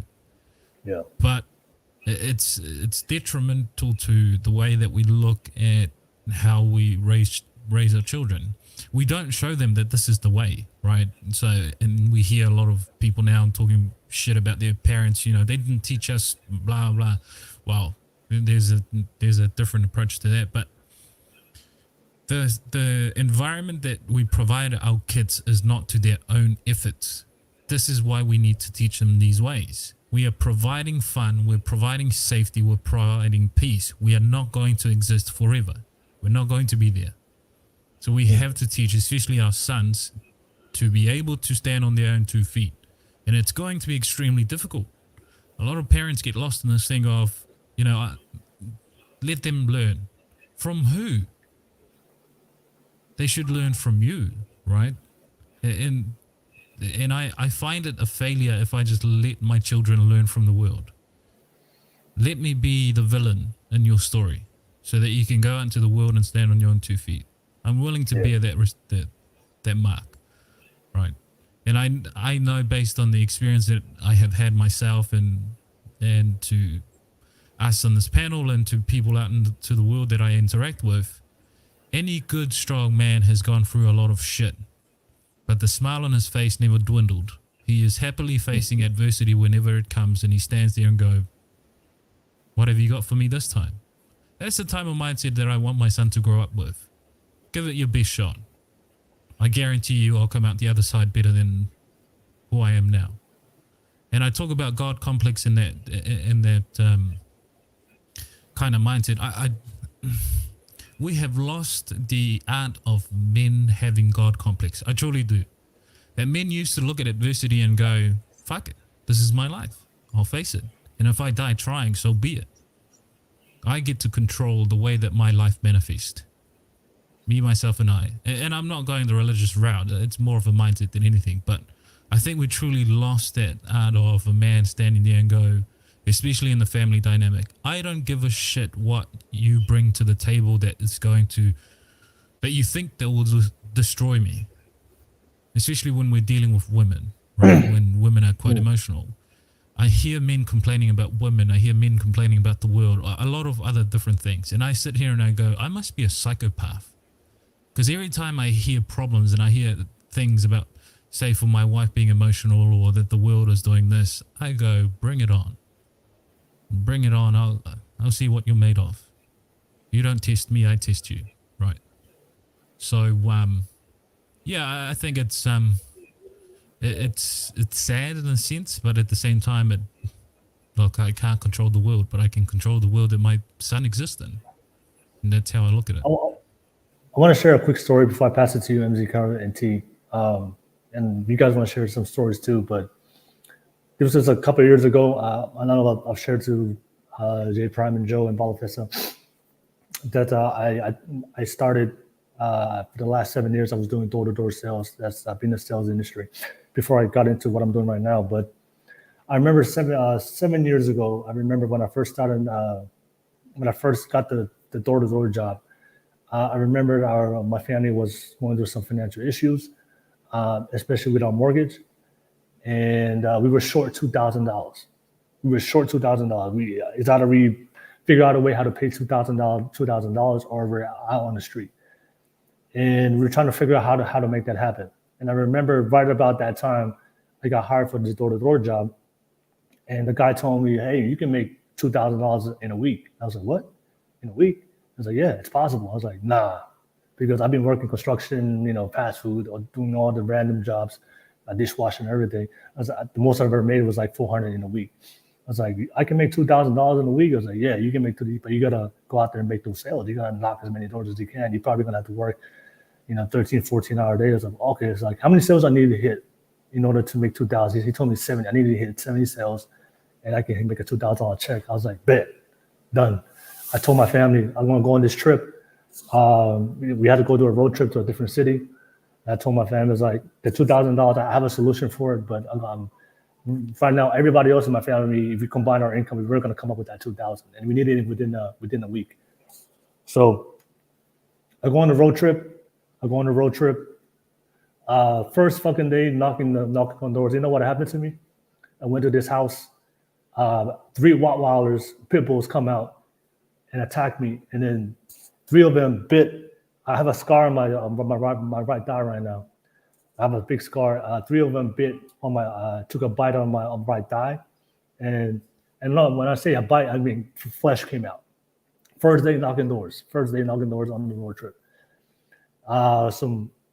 Everybody told me that I had to go to the hospital.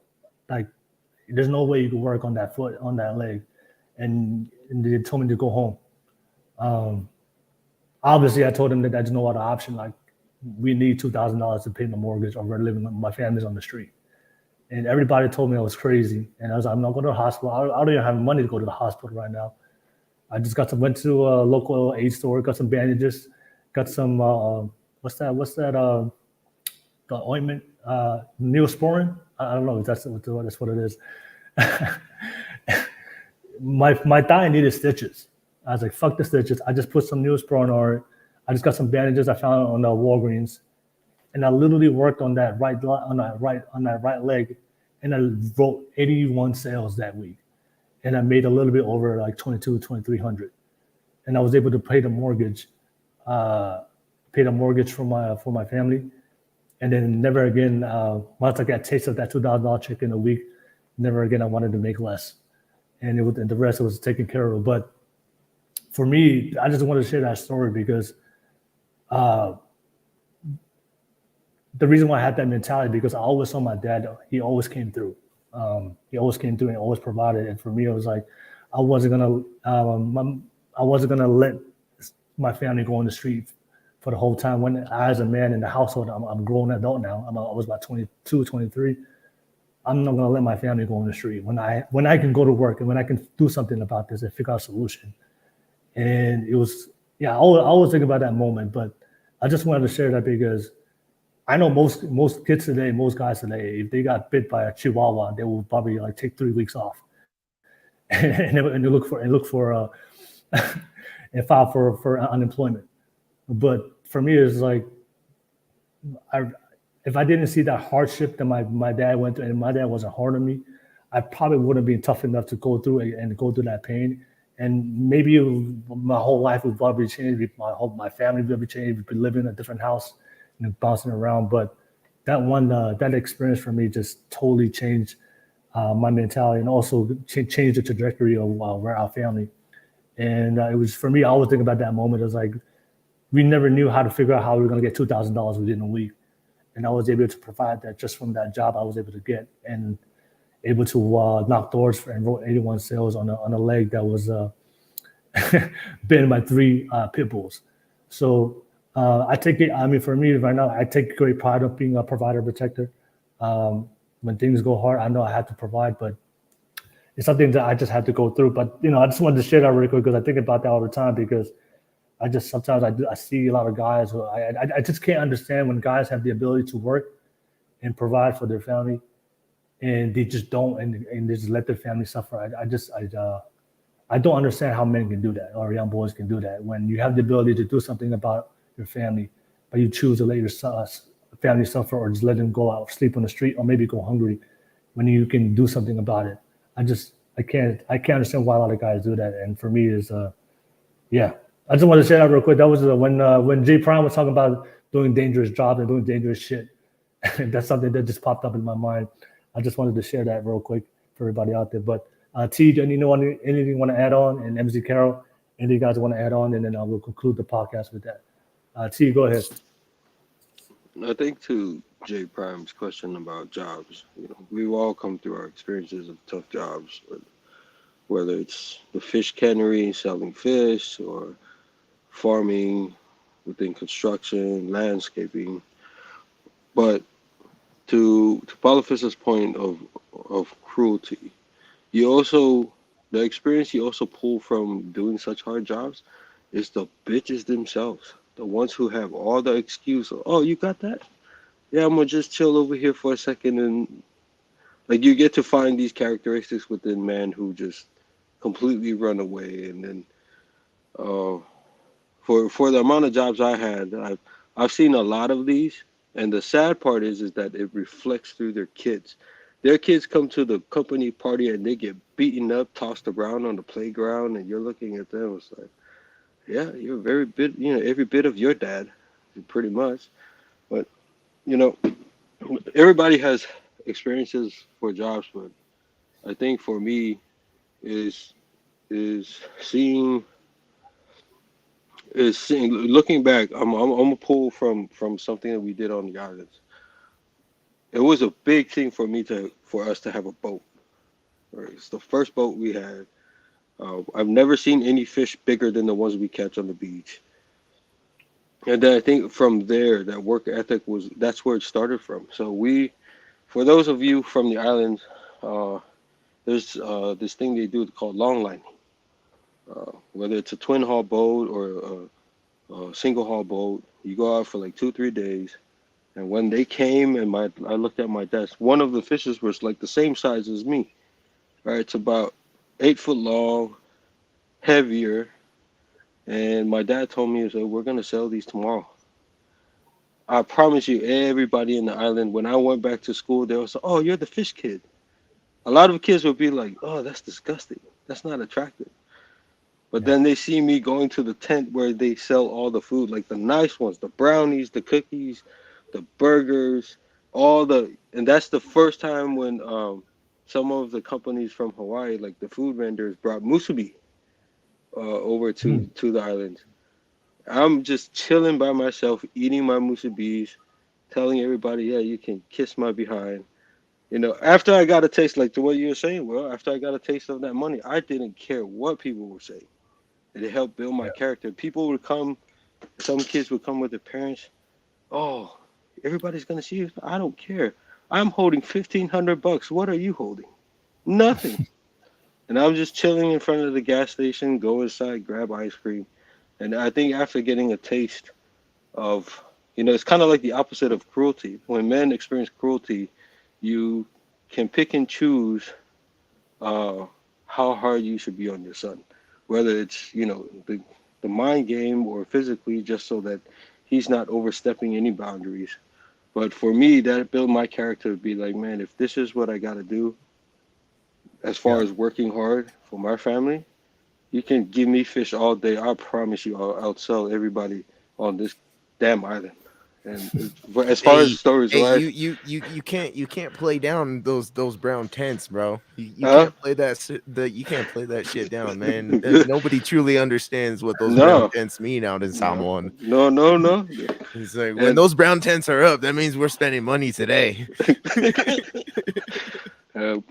But those as far as building character from a young age, that's what my dad was still hard on me. He was still tough on me.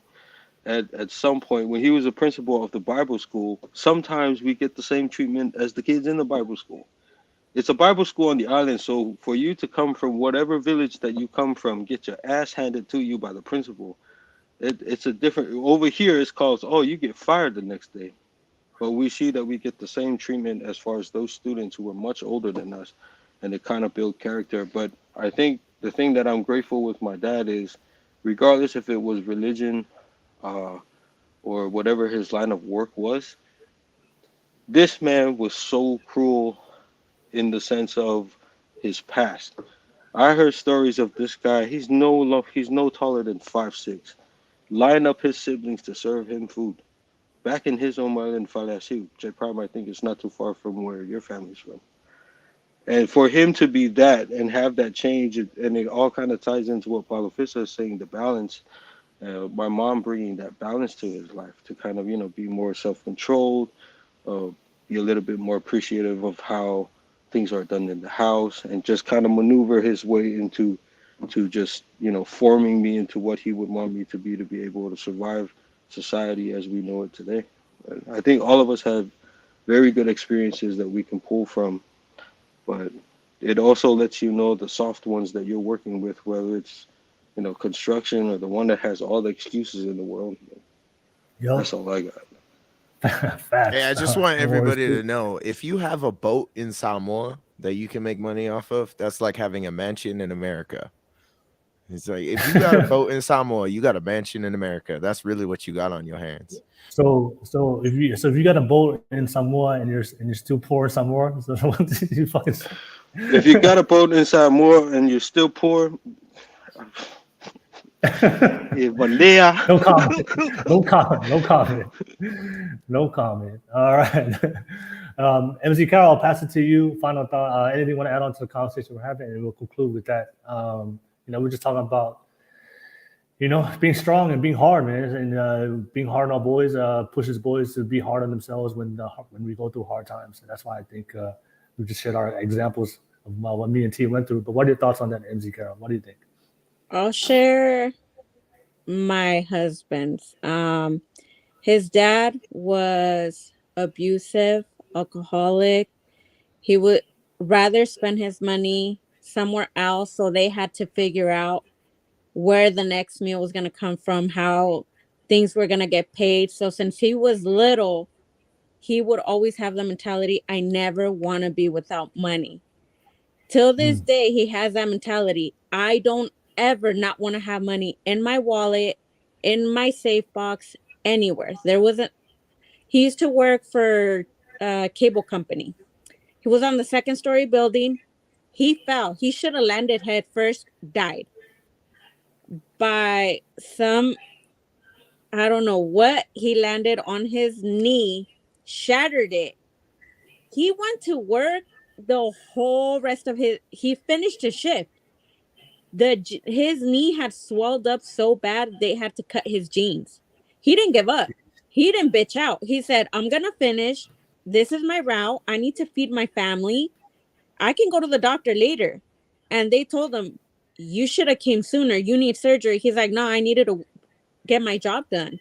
So after that, he got his surgery and he was just waiting. When can I go back to work? When can I go back to work? Why? Because he never wants his kids to ever be in the situation when he was little. As for me, my dad always taught us, because he does landscaping. Since we were able to like go to kindergarten, you're going to go every morning that you don't have school. You're going to wake your ass up. I'm going to feed you and you're going to go to get money. It's not free. You have to earn your shit. So get up. And all of you guys, I would get dressed as a boy, and I've had shitty jobs. I've done men jobs too. Like I was commenting the other day. I've loaded trailers. I've done most jobs that guys couldn't do. And I'm like, I'm only 5'3". Like, I'm an itty bitty person and I'm doing the job for you. I did shipping and hand. I never said no to any shitty job. But thank God I have a husband that said no more.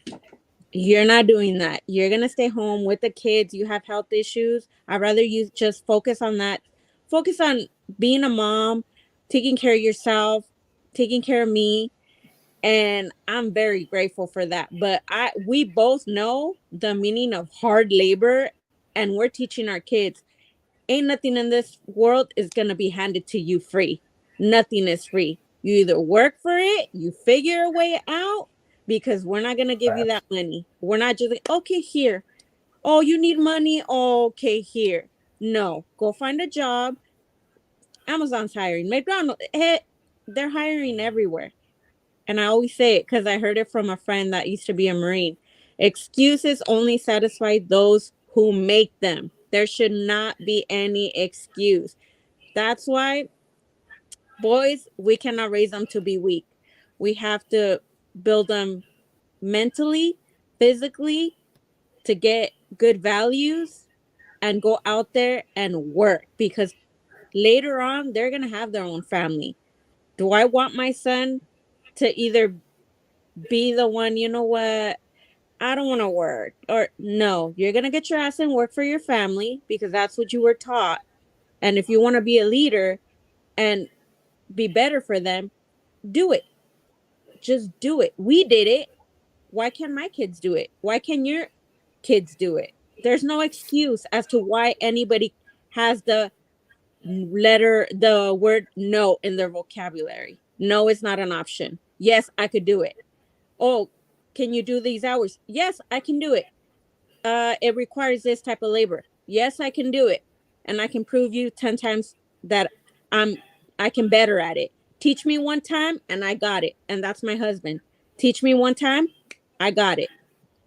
We've had shitty jobs, but we were able to be to the lifestyle right now where he provides for absolutely everything. They want to go out to eat, we go out to eat. They want to go to a theme park, we go to a theme park.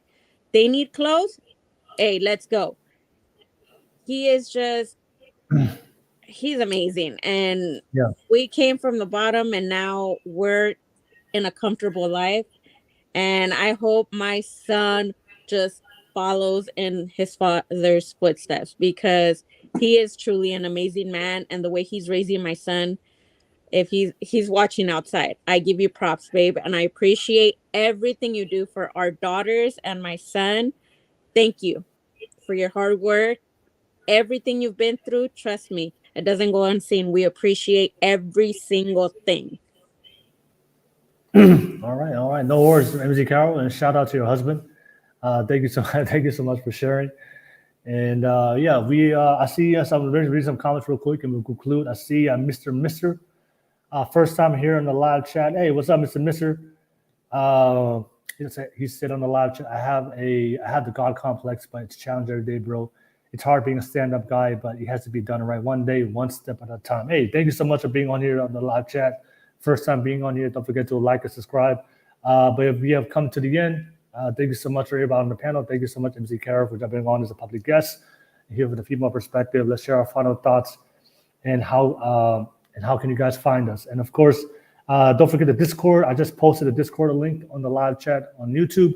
So if you guys want to be part of our Discord group chat where we have discussions after the podcast, and of course, you guys be able to communicate with us one-on-one, to have conversation with us. Definitely, and of course, if you have any questions and anything you guys want to talk about offline, definitely join the Discord group. And if you want to be part of the Cover Call Podcast community, join the Discord and be part of the group. All right, let me pass it to the panel. Final thoughts, how can people find you? I'll start with you, Joe. Joe, final thoughts, and how can people find you, Joe? Thank you so much for being on tonight's podcast. Go ahead, Joe. Well, the pleasure is mine as usual. Thank you for the panel for hearing me out tonight, and thank everybody that's watching.